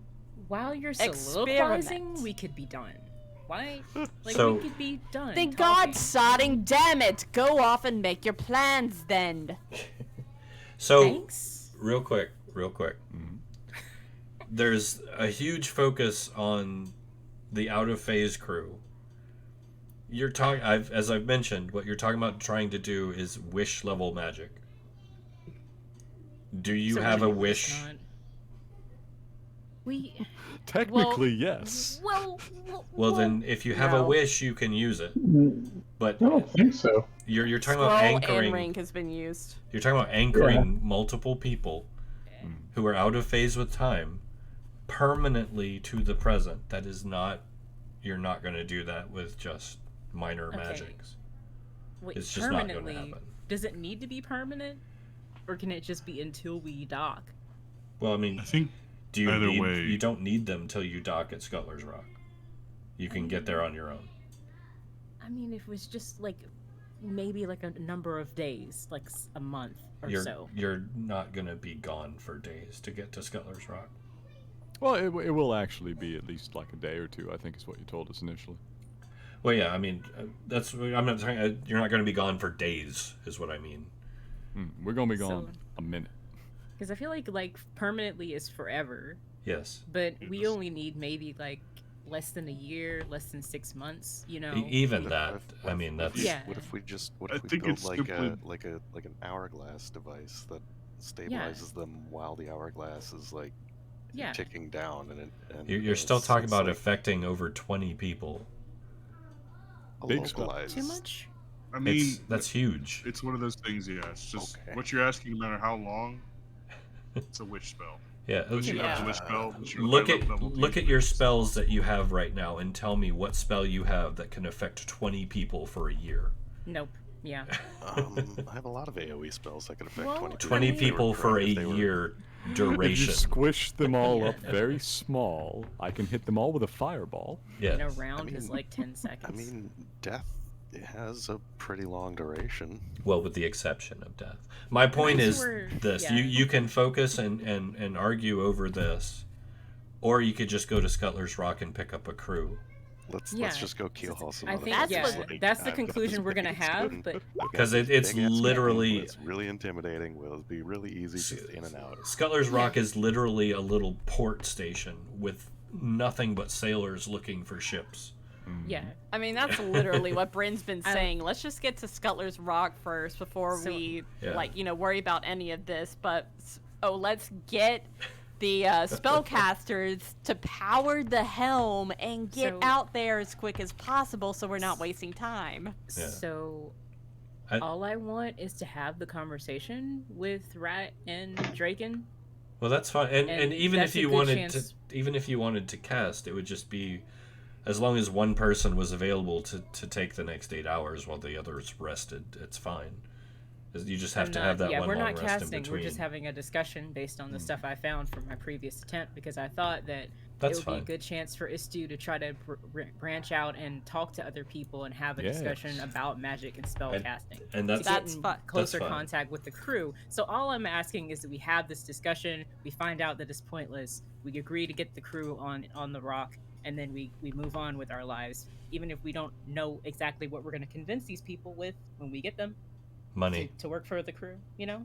Money. That's fine. It's just that, like, you know, whenever like you had Istu talking in character, you made them sound like they were saying that, listen, we need your magic now. And Bryn's like, no, we just need your brain. I could give a shit about what your magic is doing. Like, that's not the point. You know, the point is planning, right? Yeah. Well, I mean, it's a cold-blooded person asking you to like talk. That's fine. That's fine. And I'm just like talking, like reacting in character to what she thought that Istu in character was saying. I'm just interjecting so this doesn't eat up any more time. So we're gonna put a pin in that for now. Yeah. We're gonna end that one now. Mm-hmm. You guys can have the conversation, but that's good. We're good. Working theory. With so the you guy guys who blew the wings off of a shadow dragon. You guys can have that discussion. I think real quick though, at Crod's suggestion, we're gonna take our union break. If that's all right with you guys. Yeah. Okay. Yeah, that's fine. So we're gonna take a quick union break, grab some tea or drinks, beer, snacks, whatever you need, and we will be right back after this word from our sponsors. I guess I got to get used to saying that now. We're about to have some. There will soon be an actual sponsor. Nice. So yes, stay tuned, and we will return when we get back. I have a feeling we'll probably start heading onto the rock. Don't touch that dial. We'll be back after this word. Here we go.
Und wir are back, yeah. Hey. Doing stuff. Let's go. Welcome back. Welcome back. Yeah, so as Istu, Draken, and Rad are off discussing, Bryn is just going to walk up behind Jimmy and then just sort of bonk her head down on Jimmy's shoulder and say, dealing with the public, dealing with people is so exhausting. You get used to it. Or, well, honestly, no. Maybe I got used to it. You might not. You got used to it. I used to do it, and then you see how I operate my career. Yeah, you gotta let them go on about their business. You know, sometimes it gets you killed. That just happens. It's normal. That's fair. It's Even fine. though this isn't something that we could do right now, I mean, it's always a project, you know. It is. Well, And Something we that's can what... think about. Yep. Even in character, Jimmy was trying to just kind of bring Istu out of their shell a little bit. Anyway, back to the show. Bye. Back to the show. Yeah. All right. We tried. Oh well. He's also legitimately curious. These are, in a real way, some of his people. You know, a whole crew lost from Cairn. If they can be brought back into reality, he'd be pretty pleased about that. I mean, if you touch on the empathy of that for a moment and realize how it would pain you to see what's happening in the world and not be able to interact with it, or to be in a different state in a different time and bouncing around. I mean, that's not being able to keep track of the chronology of what's happening around you and remembering things and keeping track of things is like a lot of mental illnesses are dealing with a lot of that, like Parkinson's and dementia. Like you struggle so much with keeping things consistent in your brain and knowing what's going on, which is really terrifying on a lot of levels. It's a touching moment. There's a real deep well of empathy here. It's a little surprising for Istu to feel it, if Istu does feel it. Oh, Istu doesn't care. Istu doesn't give wants a to shit. flex. Istu says, oh, time shenanigans? Bro, what? This is a matter of scientific curiosity. Yeah, I mean, it could be an albino mouse that Istu's about to eat. Like, okay. It's like, yo, watch me re-stick some people into time. That's just another hot pocket that we could be feeding the ship, bro. Yes. Yeah. Jimmy feels the deep well of empathy in this case. He will leave the technical considerations to Istu. Oh, warm in the middle. So, But you're good. Jimmy, no one ever wants me around, really, so I'm content to just leave people to their business. I'm surprised you want to keep me around. Ah, you're better company than most. Better than me? Was that Black Jammer? Of course. He didn't sound nearly as boisterous. He sounded actually hurt. You know, Jimmy, I have memories from when I was a child of people soliciting changeling prostitutes to fulfill a fantasy of theirs. And yet those same people treated us with vitriol, even going so far as to murder them for being shape changers. They use us as tools and then seek to destroy us when the very talent they use us for undermines their feelings of security in their own reality. We're only wanted for being everything except who we are. That's all other times people would rather pretend we don't exist. I'm fundamentally unwanted and unlovable, and I've long since come to terms with that. So, what makes you different? My reality is fundamentally unstable. There weren't really any changelings where I came from. I did meet one, but I got the feeling he was a bit of an anomaly. It was a I thought you brilliant meant business two. move. Rip. Yeah, he had an incredible mind. He invented this ridiculous thing called insurance, the best scam I had ever seen in my Oh life. my god. The other one that you guys met was actually trying to kill you. Yes. Oh no. I remember you telling me about the life assurances changeling. We have, You know, it's not a new thing to the cage. We've had business assurances, surely, but life assurances. Actually, I think I remember hearing of a Burke down in the clerk's ward who was selling life insurances. Oh And no, oh it's spreading. Oh my god, I think it was a half-orc too. Well, we're back around in time, maybe. That could have Maybe been your looking- boy from Cairn, Jimmy. I don't know exactly how he got out of town, but maybe worth looking into. It's besides the point. It's besides the point. How am I different? I'm dead. I'm interesting. I'm cute. I got a mouth on me. She'll elbow you at you saying you're cute. That might be it, honestly. Yeah, that's probably mostly it. I am adorable. Come now, Crod. Have you seen my miniature? Meanwhile, Look at him. as Meanwhile, the- back at the ranch. as the little powwow that didn't result in much wow concludes, Istu's like, well, folks, we didn't find much, but as we part ways and go our separate ways, I guess, from whatever this is, shrug, here.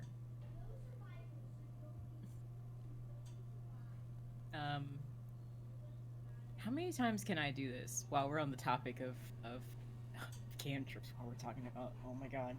I mean, it's a cantrip, like we said. Yeah. Unlimited as long as you haven't dumped your magic into the helm yet. You can do it as many Okay, times as you want, okay, but it okay. replaces the last thing that you just did with Mana Illusion. So I'm you can only have doing one some- output at once. I'm sorry. Sorry, did I cut you off there? Oh, I was just explaining it a little bit more. You can only have like one of those up at once. Yeah. So Mhm. you do as many times as you want, but Okay. I would have needed to take prestidigitation to do it more than once, probably. Well, I mean, if it's... What are you trying to do? Just make us all shimmering, Okay. you know? It's a meeting with Draken. We gotta be shiny when we leave it, right? I'll allow it. That's fine. Perfectly Boom. acceptable. Suddenly, around the space of the three of us, there's this effervescent, iridescent, holographic, sort of glowy... Oh, God, you're getting glitter in my workspace. Aww. It's over to get out of here. No, Alright. there'll be glitter in this workshop for the next 1,000 years. You do know the way to my heart. Let's And I go! go to reach out, and I basically do a hover hand over your shoulder. Like, I'm not touching you, but I'm showing you. Not physically making contact, but there's a pat. Hover It's hand. just Feel like, welcome. Just doesn't even notice, just walks away. Just like, alright, well. Oh, no, I say that. Not touching you. I'd be patting you on the shoulder, but I'm not making physical contact. I assume you don't want that, so pat, pat. Bryn, Run Run the Chuck, dog much outside real appreciated. fast. Be right back. Bryn, oh, she was about to say something to Jimmy. Crud, you're gonna want to avoid the lower deck. he Yeah, was don't go not to told steerage. this. Yeah, he'll avoid it, I guess, but you know. What's down there, I wonder? Death. Pretty much. Well, Jimmy, when I asked you what makes you different, I was asking more what makes you different from most people that makes you want to keep me around. What's it that you see in me? Oh, that's not what makes me different. That's what makes you different. What makes you different is, well, one, you can put up with me. Two, I mean, have you looked in a mirror? She blushes. Keep you around just to improve the sights, but you have so much more to offer. Three, you have this strange fixation on keeping me alive. That endeared you to me real quick. Well, Jimmy asked me to, but I ask people to let me live a lot, and they usually don't. Well, I suppose that makes two of us then. You put up with me, and I like having you around. See?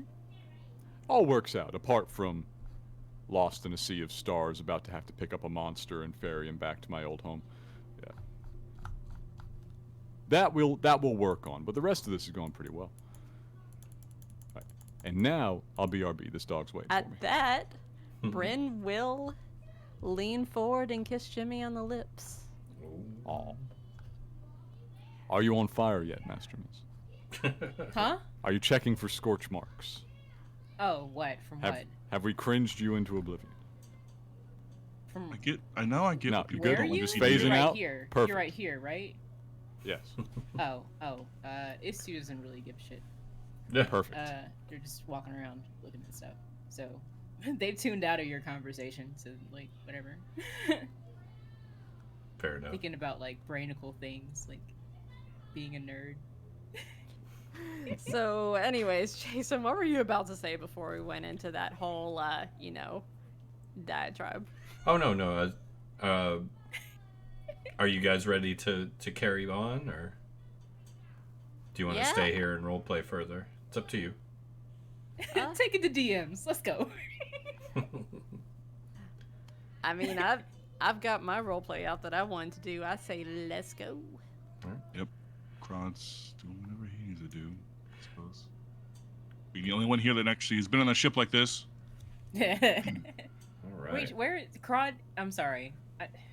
My eyesight is really bad. Are you right here? I'm somewhere. I'm all over the ship. I'm not bothering to move my token everywhere. I'm just going all over the places I can go to. Okay. Yeah. And not Okay. being I'm consumed pinging by them. Crod. Yeah. These two will Crod, go over and be like, Crod. "Hey, how's it going?" So. Well, I'm good. Hi. I'm doing a thing on inspecting the ship and making sure that everything's all right. Come here often. Oh, sorry. What do you think of it? What do you think of the ship? I think it's different. What's about it, really? It's one of these special ships, the planes ones. Yeah, not the regular ones. Fancy, but it's also scary because it's a mimic-like thing. Totally could eat us all while we're sitting here sleeping. Normal. Yeah, we're gonna have to figure out how to power it because we've got like a whole thing. Apparently, it eats people's spell slots for the day. It's like Spell slots. What's a spell slot? It eats people. These people. It eats people and it eats their magic. Like, Oh. you know how like you'll have a card trick that you can do. You can only do it so many times, or you can like perfectly get a bullseye on like darts or whatever. Like there's abilities that you have that you can do, and you're fancy with them, but you can only be so fancy. No, I'm always fancy. Oh. What do you do? What's your thing? What do I do? I'm well, do you know what I am?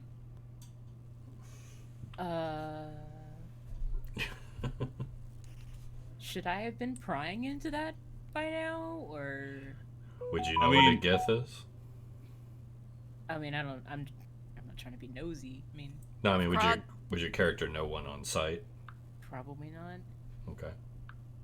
Wait, hasn't Istu lived in Sigil their whole life? Or at least for most of their life?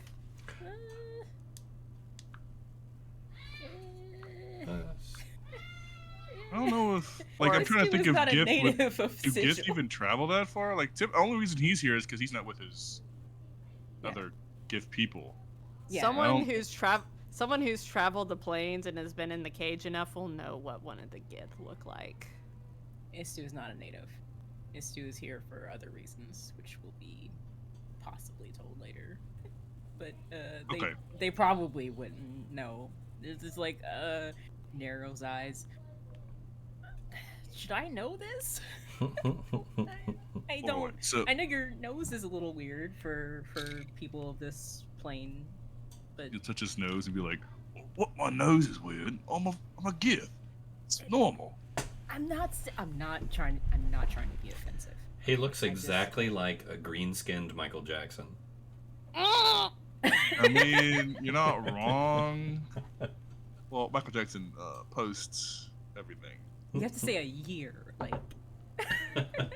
You gotta say Michael a year. No, I'm like the younger Michael Jackson. Oh my gosh. 2005, probably. 85 Michael Jackson. Yeah. Anyways, so I'm a Gith. I have well, most of us have a natural psionic affinity, so I do psionic things a little bit more than a normal Gith. Make sense? What's a psionic? What's a psionic? I mean, mind powers. You know, Ooh. ability to use your mind to do things similar to spells, but not quite spells. You mean I couldn't help wings with the Shit. ship. Is it wizard shit? No. So you can just Good. like be magic. What? Innately, yes. I can use some. I'll have a, Ooh. a limit daily. Well, not daily, really. I mean, I do have kind of a limit, yes. But it's not as powerful as magic, or not as weak as a cantrip, I guess. It's in between, kind of. Yes. Istu definitely knows what psionics are. They're just being fascinated at your execution. So, like, just for out of character clarification for anyone who knows my previous characters, they're very aware. More on that quite later. psionic. But we're being Was fascinated that an with our new attempt friend. at deception then? When you said what's psionics? No, it was a genuine question because Istu wants to know what Krod thinks How does psionics Claude are. describe it? That's fair. Very fair. Yeah, just trying to be interested. You know, like we're starting a trend here where we like talk to people. We talk to not Krod but Rat. We talk to Rat. We talk to Draken. Talking to. Oh my god! I just said it. Krod. Crud. Yes. Right. So Yeah. now we're just we're doing things. We've got our Red mind alert. going. Red alert. Here in the second or third year of the campaign, the party begins talking amongst itself about non-operational matters. Is that Amazing. bad? I And don't revealing know. backstory. Maybe the rest of you, but Yeah, that's The crowd isn't going to be revealed until it has to be revealed. What I would refer to it is good. It is good. It is a good thing. Does that mean there's a TPK in the future? why are you asking us? A TPK Wait a was always in minute. the pipe for us. But anyways, Yeah. Crowd's we're- going to, Yeah. I guess, to show this very simply by invisibly or seemingly invisibly picking up, like, something near him, I guess. I'm not going to say his hat 'cause he's not wearing a hat. A hat that he's not wearing because it came with the fancy suit that he stole, but doesn't want to wear it because it looks weird. There you go. Yeah, see? Psionics. Which, out of character, it's just Mage Hand, but invisible. It doesn't require components, but I mean, Still cool. technically it's psionic. I'm gonna go with that. Did you learn how to do this, or is it just in your brain? Like, Isn't that the same thing? If I learned how to do it, isn't it in my brain? well, work with me on this. Where's Like, knowledge stored? The, Work with me on- entire party has to make an int save to contemplate this problem. Oh my god. Just work with me on this, right? Like you I learned how to do what I do, right? Like it came to me through learning how to do it. Like I had to learn it. I had to read books and do things. Like I don't just know how to do these abilities like innately. I Like mean, Draken over there, he can just pull stuff and just do it, right? Oh, so you're asking if I had to study for any of this? Right. He can just charm his way into whatever. Half yes and half no. I had to learn how to use my psionics better, but it is innate, yes. I can, well, due to our heritage and our issues with before he says this next word, he just grimaces. With the Mind Flayers, the Illithids, that's how we gained our power. Yes. Istu shows a faint glimmer of recognition. And Elder Brains. I didn't mention the Elder Brains, but yes. Oh, neither did I. Neither did I. It's fine. Jimmy nods along, finally All right, on I want you to ground. I want you to understand something, there, Miss. He's not stupid. Krod has a 20 intelligence, so he isn't like just because he acts stupid doesn't mean he is stupid. His wisdom's low, but his intelligence is high. Gifts are very So, yeah. All right. So, I could do things other than that. Normal, like any other gift can lift things with their mind or do some basic shielding, or in my case, some thoughts, invasive actions. But I can also deflect blows from farther away, or basically propel myself with my psionics, which is not for my people. Jimmy pipes up. Did you ever come up with a better way to kill Elder Brains than stabbing? Okay, well, there's burning, there's necrotic tainting, there's acid, there's alcohol. Alcohol works. Ooh. good. Ooh, that... I mean, in large amounts. I assume the other. I can source large amounts. Yeah, it would be some sort of. Just asking in case it comes up again. I lost the knife I did it with last time. I would love to just put a pineapple on a brain and watch it eat the brain. That's a weird. Okay, you're weird. I'm gonna say that right now. You're a weird one.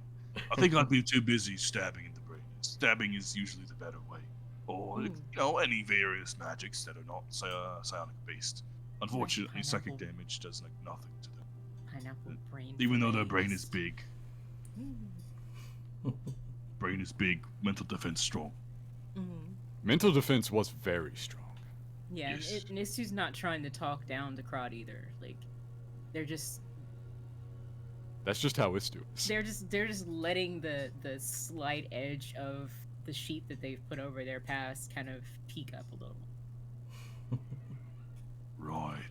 Just Istu doing Istu things. Just. Hashtag just Istu things. Jimmy raises his hand from the back. He says, question. Answer. If I took you to the straight middle of the Outlands, in the middle of the spire, would your trick still work? My tricks still work? I mean, it's not magic, so... Yes? It's two. We're in there. Yes, I would be able to easily use my psionics. Elder Brain and various other mind flayers are a good way of shutting down magic, I believe. So we were able to kill them still. Good. Yes. If we survive this and we come back, I may need your help killing a pit fiend. But don't worry about that. I think you've already mentioned that, and I am surprised by it, but it's okay. I mean, I don't mind killing something that is probably enough to kill my whole race. Yes. I could ask Gale if he likes spicy food. The ship shudders a little bit. Oh my god. Now, I didn't ask about this. How alive is the ship? Jimmy's making a face right now as if he doesn't really want to know the answer. Oh, entirely. Sentient? Yes. That means Smart. don't do the dirties in the bedroom. So you just been making out with Gale, lol. Oh yeah, you're attached to the ship. Hey. You thought all of that. Gale is a very attractive ship. Gale feels what you feel. Gale is a very attractive ship.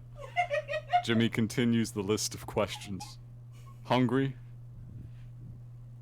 Not presently. Gale has been eating. I did feel a hunger for the ship earlier, but after the 2 plane hoppings that we did, had a bit of a snack afterwards, and I can tell the ship is feeling less hungry. All right. Can you ask it a question for me? What do you want to know, Jimmy? You know, this has come up. It seems like a lot of these ancient magical creatures, word kinds of gets around. Has it met the angler? And this is all about to be in Bryn's mind. Gil, would you happen to know who the angler is, perchance?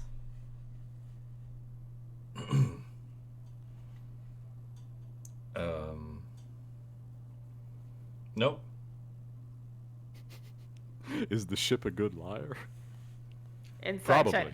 Inside check that. Probably the ship is a good liar. I mean, Bryn, want to inside check that? Go ahead. Ha! The ship is lying.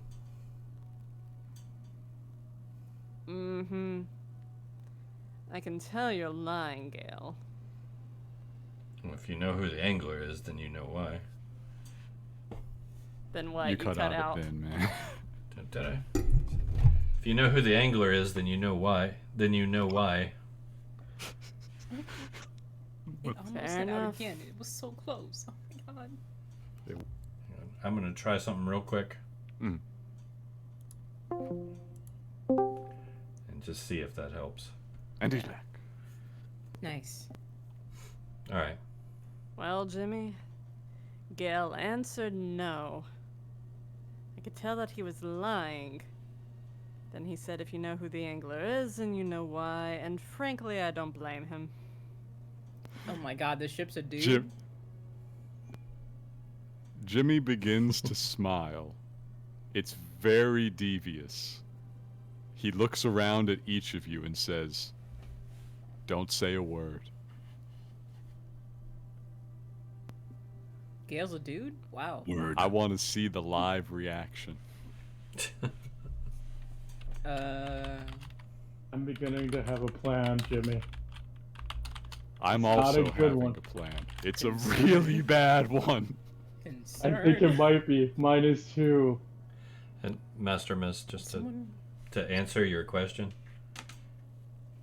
mimics reproduce asexually. Doesn't really have a predilection one way or the other.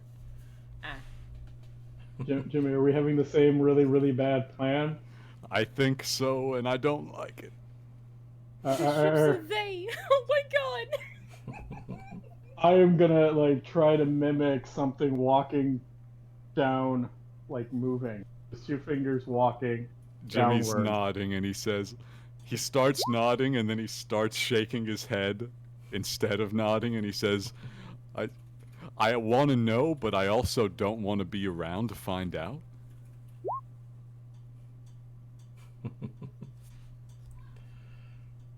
We're gonna see. You know, we're gonna make the introductions. All right. I think they're going somewhere, but I don't know where they're going. Alright. Concerned, but I'll just For be over some here. reason, in my brain, there is some small voice insisting that mimics use its pronouns. Gale doesn't care. It's a mimic. Yeah. Gale's pronouns are I, me. Like, Gale's pronouns are feed me. Feed. Yeah. Gale Yes! is the living embodiment of Feed you me, can call me whatever you Seymour. want as long as it's not late for dinner. Exactly. let's go. All right. How we looking? Are we able to get boosted back up into plane hopping? We're ready to go. Still good, or do you need me to take over, Ghost? Still good. Got about 6 more hours.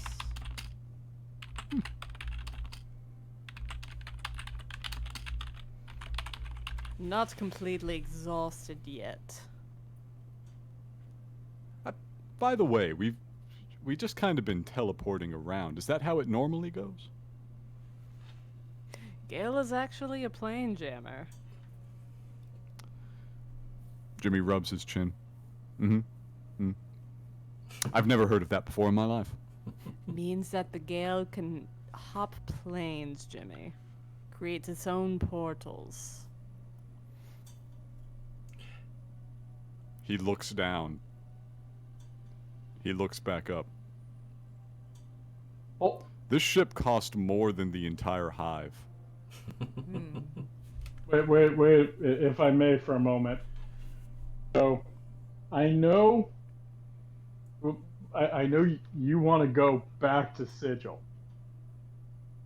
I also know that we use this to create portals out of Sigil. Correct? Gale did that?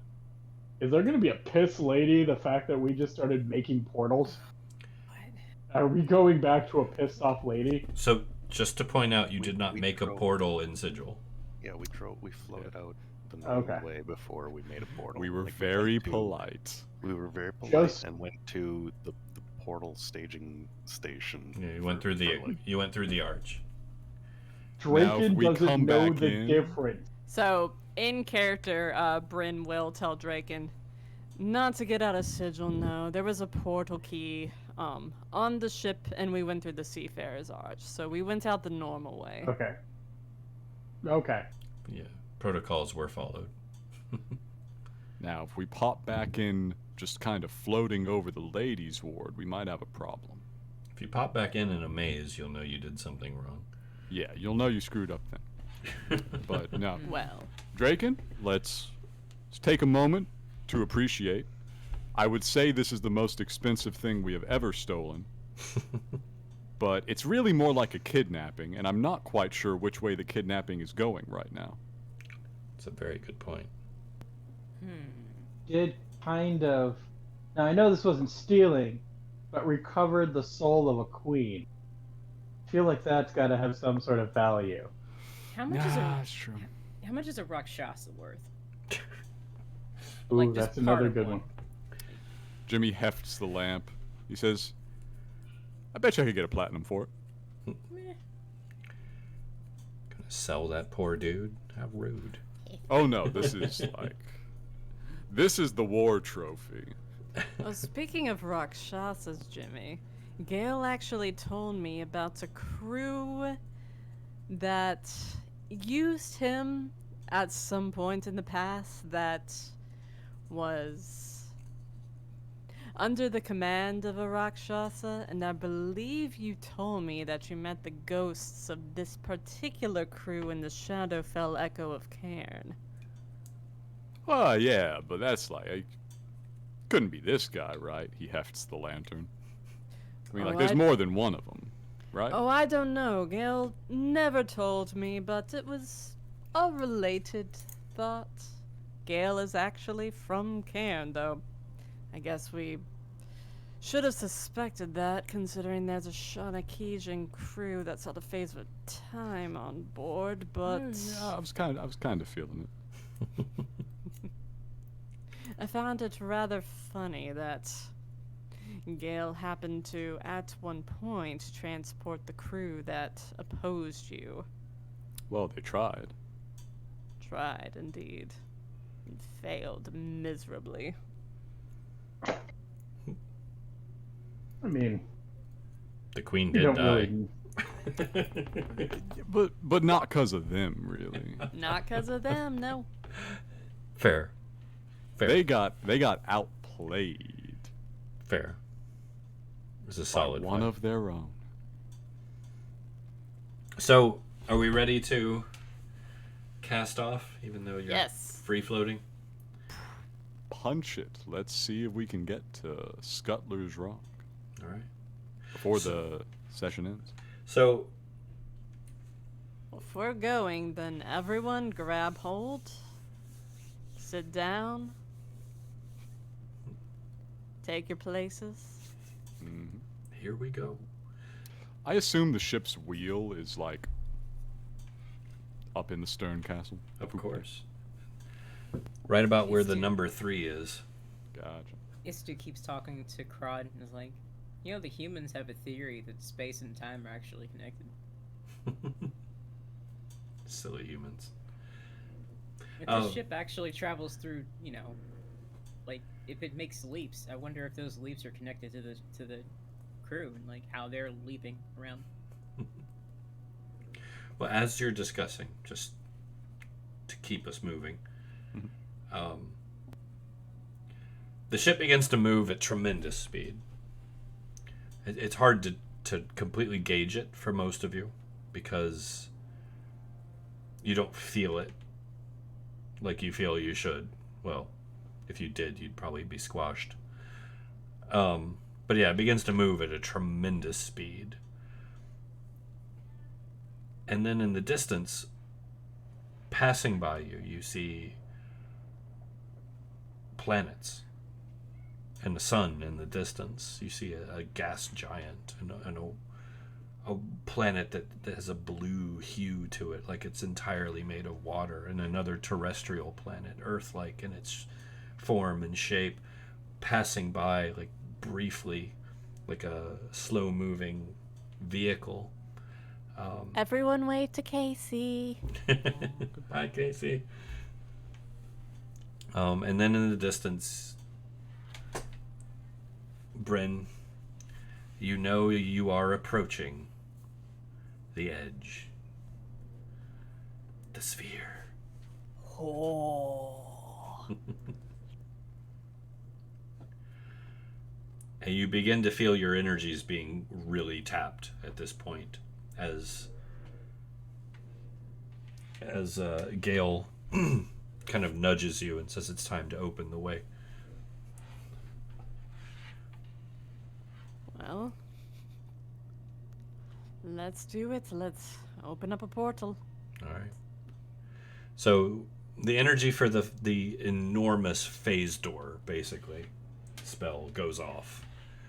And you kind of feel like this surge of power leave you, and it's like, oh god.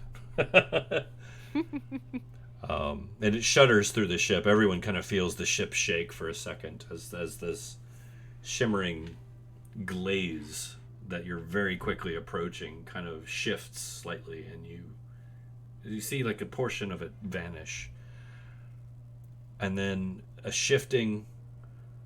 pickup of speed and momentum, and then you just fly up and out into this beautiful incandescent flow of mist and steam and fog, all different colors and varieties, twinkling lights sparkling in the distance as the ship rights itself into the phlogiston. So this is it. This is a phlogiston. Bryn will come out on the deck to look around herself with her own eyes. Bum, bum, bum. Hey, we in there. The phlogiston. I like how that's just whoa. All right, I cast fireball. Everybody dies. Oh god. I mean, okay, I have a weird question. What if somebody cast a fire spell like away from us? Would we all just die? Whoever's in it. It ignites the moment it passes your fingers, which means it blows up centered on you. Okay. I actually have the rules for it if we need to go there, but let's try not to. Boom. Oh my god. Yes. Oh yeah. Once again, all around you, this shifting tide of incandescent hues. It looks like some sort of mist or steam or fog, rolling and tumbling and moving all around you, and the ship begins to sail on it. Moving at tremendous speed. Bryn is more aware of it than anyone. Bryn, you kind of, even though you're not feeling any real momentum, it's like you're shifted back into the helm, like It's exhilarating. Oh yeah, you're moving. So, and we'll say that we're gonna pass time a little bit here, while we get to where we're going. Can I ask one question that'll only take 1 second? Sure. So if Draken's being the person on the ship, can Istu do some shit? Like because I feel like a lot of Draken's magical auras and like visual stuff and a lot of the glitter that he does, he has a certain appearance he likes to maintain, right? Okay. And if his magic is being drained, so is his access to keeping his appearance the way it was, right? No, we've actually decided that the glitter effect that surrounds Draken is actually draconic dandruff. So is every aspect of his usual presentation currently there? He's a gold dragon. Draconic dandruff in his case is just gold powder. So that's just how he looks all the time, right? All the time. It's natural. Okay.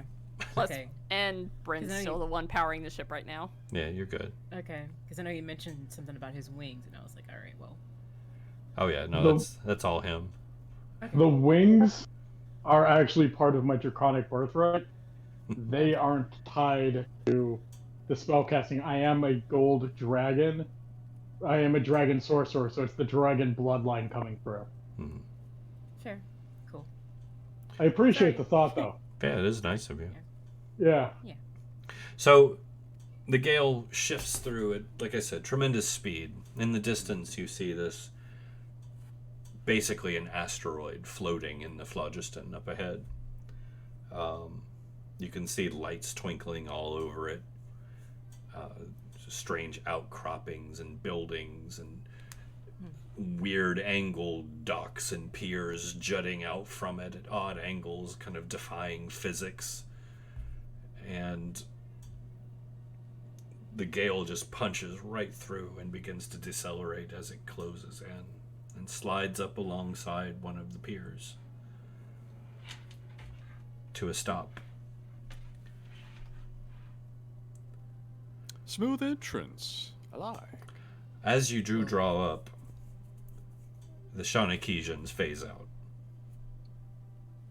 Ah, poor guys. They blink out once again. So how much time did it actually take to get here? We'll say it was about a day. About, all together. Okay, so probably, Bryn probably would have put the helm up a while back. Yeah, that's fine. And where we're at right now, it won't really matter too much who took over, because there were no dice rolls or anything involved, and you're about to disembark into Scuttler's Rock. You'll have a little time in Scuttler's Rock to do what you need to do, and there's some role play and things that are going to happen here. Oh yes, such excitement. Yeah. Sorry guys, just gonna wait for sleep. Oh, look at here, the angler gave us a week and we got here in a day. Mm-hmm. So as you pull up, Well, like 2 or 3, right? you do realize that somebody's going to need to tie off. Hi. Yeah, I know Krog. how to. I know how to do We things. brought a professional. Yeah. Hey, can I help you with that? My tab and I mean, I could teach you how to do it, I suppose. Cool. It's not really too hard. I Right. suppose. So I'm you'll start. reasonably intelligent. It's fine. You'll start learning knot work. Right. All right. So And how Krod not to do it. Krod casts off basically an anchor line to the pier, and it hooks in, draws up, ties off with a fancy knot work. Kind of encourages you to do the same on your side. Just attentively watching, nodding. All right, cool. Cool. Yes, give me a dex check. Oh God. Oh, Krod no. Check. Oof. Yeah, Krod's a pro, so this is nothing for him. Guess what? Guidance. Oh, See? Bless you. One of the Oh my greatest God. cantrips ever. Okay, we're gonna keep in mind we have luck points to burn. How far away is it from each Check. tie off to the other tie off? Out of curiosity. Alright, I'm still gonna ask. I'm still asking. Why'd you. You missed. Okay, my God. that's why. This is why I asked. How far away? About 20 feet. 20 feet from each other? God. Yeah, sure. I'll do the thing. Hold up. Flash Hold of up. No one genius. has to waste. No one has to waste nothing. Calm down. We can modify any number, but he also has invisible mage hand. No, I don't need that. No, it's actually. I mean, that wouldn't help here because only 5 pounds of. I'm sure this two weighs more than 5 pounds. Oh, jeez. So a 9 plus 5 plus 4. 9 plus 5 plus 4, so 18. Yeah. That's So, fine. Did it, guys? After all of that, it's basically one of those. She swings the line around, almost clips Crod in the head, kind of scrapes along the rail on the ship. Yeah. It wobbles. She tries to get it right, hurls it out. It stumbles across the pier, right in the middle, and then drags a bit, and then catches the side and finally locks. They got a very lucky shot. I'm not good at this. That was like the absolute luckiest shot. They're just like looking at Crod like. Now you see why I wanted to watch and learn, right? Like, barely got it. But yes, you are tied off. You have made it to Scuttler's Rock. Scuttler's Rock it's small, but it is packed. It is tight with little hovels and buildings and ramshackles. There's other ships of some much like yours, like seafaring looking vessels, and others that are just strange and alien, insectoid looking ships, and ones that are nautiloid. There's one that looks like a squid, all just kind of docked and free floating, and beyond, a wide diversity of races wander within. Some you recognize, and those of you who've been in Sigil for a long time, you're not strangers to weird diversity. But you see some things that still kind of set you on edge a little bit. Namely, like occasionally you'll see like a trio of mind flayers wander by, and nobody seems to care aside from maybe giving them a wide berth. Except for me. Well, of course you care. But I'm talking about the people like at Scuttler's Rock. The general folk. They don't seem to... If 3 mind flayers were to walk down the street in Sigil, it would be a much different response. That's a problem. But here, people don't seem to really pay them much mind, aside from walking around them. For those who are curious, the last time 3 mind flayers walked down the street in Sigil, we had an entire arc about it. Yeah. This is true. Flashback. But, once again, Scuttler's Way is open. Or Scuttler's Rock, the way to Scuttler's Rock is open. So, I will say... we will count this as made it well and on time. More than on time. We're early per the angler's wager. And that is a good thing. Do you remember the exact wager? 1 week. We had 1 week to get out to Scuttler's Rock, where we would pick up the angler, and the angler would give us our 3 friends alive, and from Scuttler's Rock, we would take him home. That's right.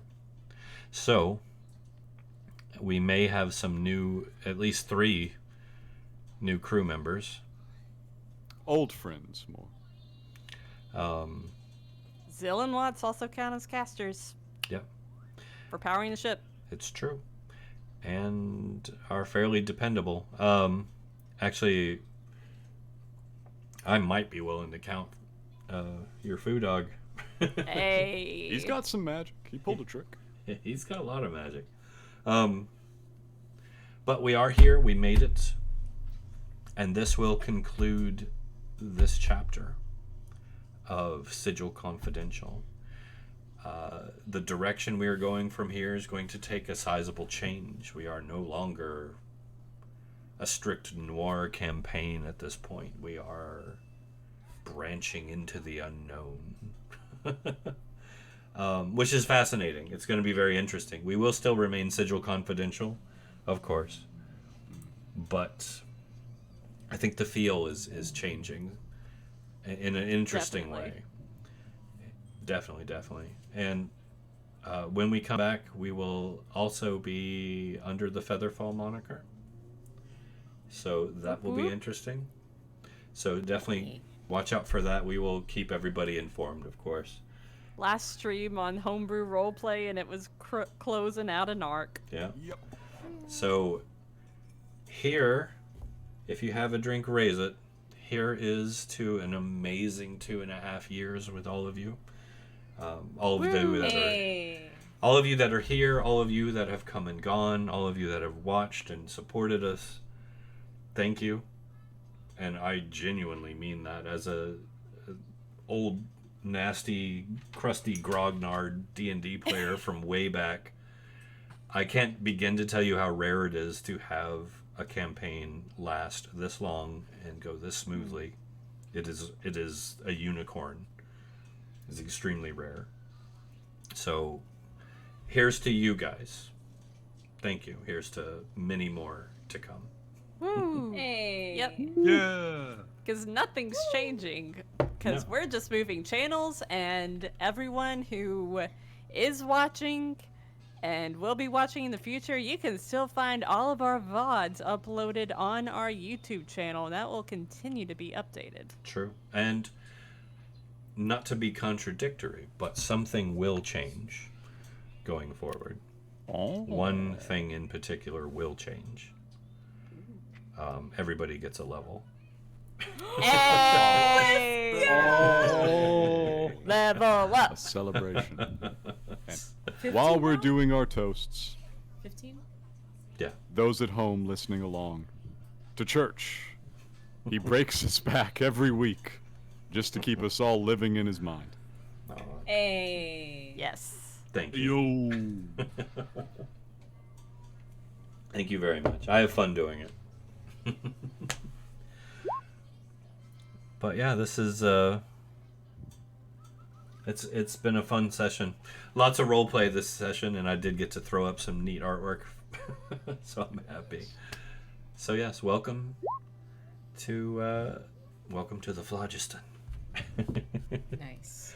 But we will be back in 2 weeks on the Featherfall channel. Don't miss this next weekend coming up. It's going to be a Night of the Round Table, a recap session for Cairn and this. We're going to catch you all up, kind of go over, have some laughs, talk about everything that's happened that's led us to this point. Yeah, from Stapleton to the Cataclysm, and then from there talking about the Cairn Legacy and Sigil Confidential. Exactly. And that's gonna be interesting. It'll be fun because that's a lot of story there. Yes. Oh yeah. We're going to finally literally do live the thing that Jimmy and Draken do all the time and recount the tale of the adventures. We'll need to figure out a way to rig up some digital shadow puppets. I know, right? But have to turn the cams on and get the shadow puppets out. Excellent. But yes, we will see you guys then. I believe this Friday we will also be doing the first Star Wars stream on Featherfall as well.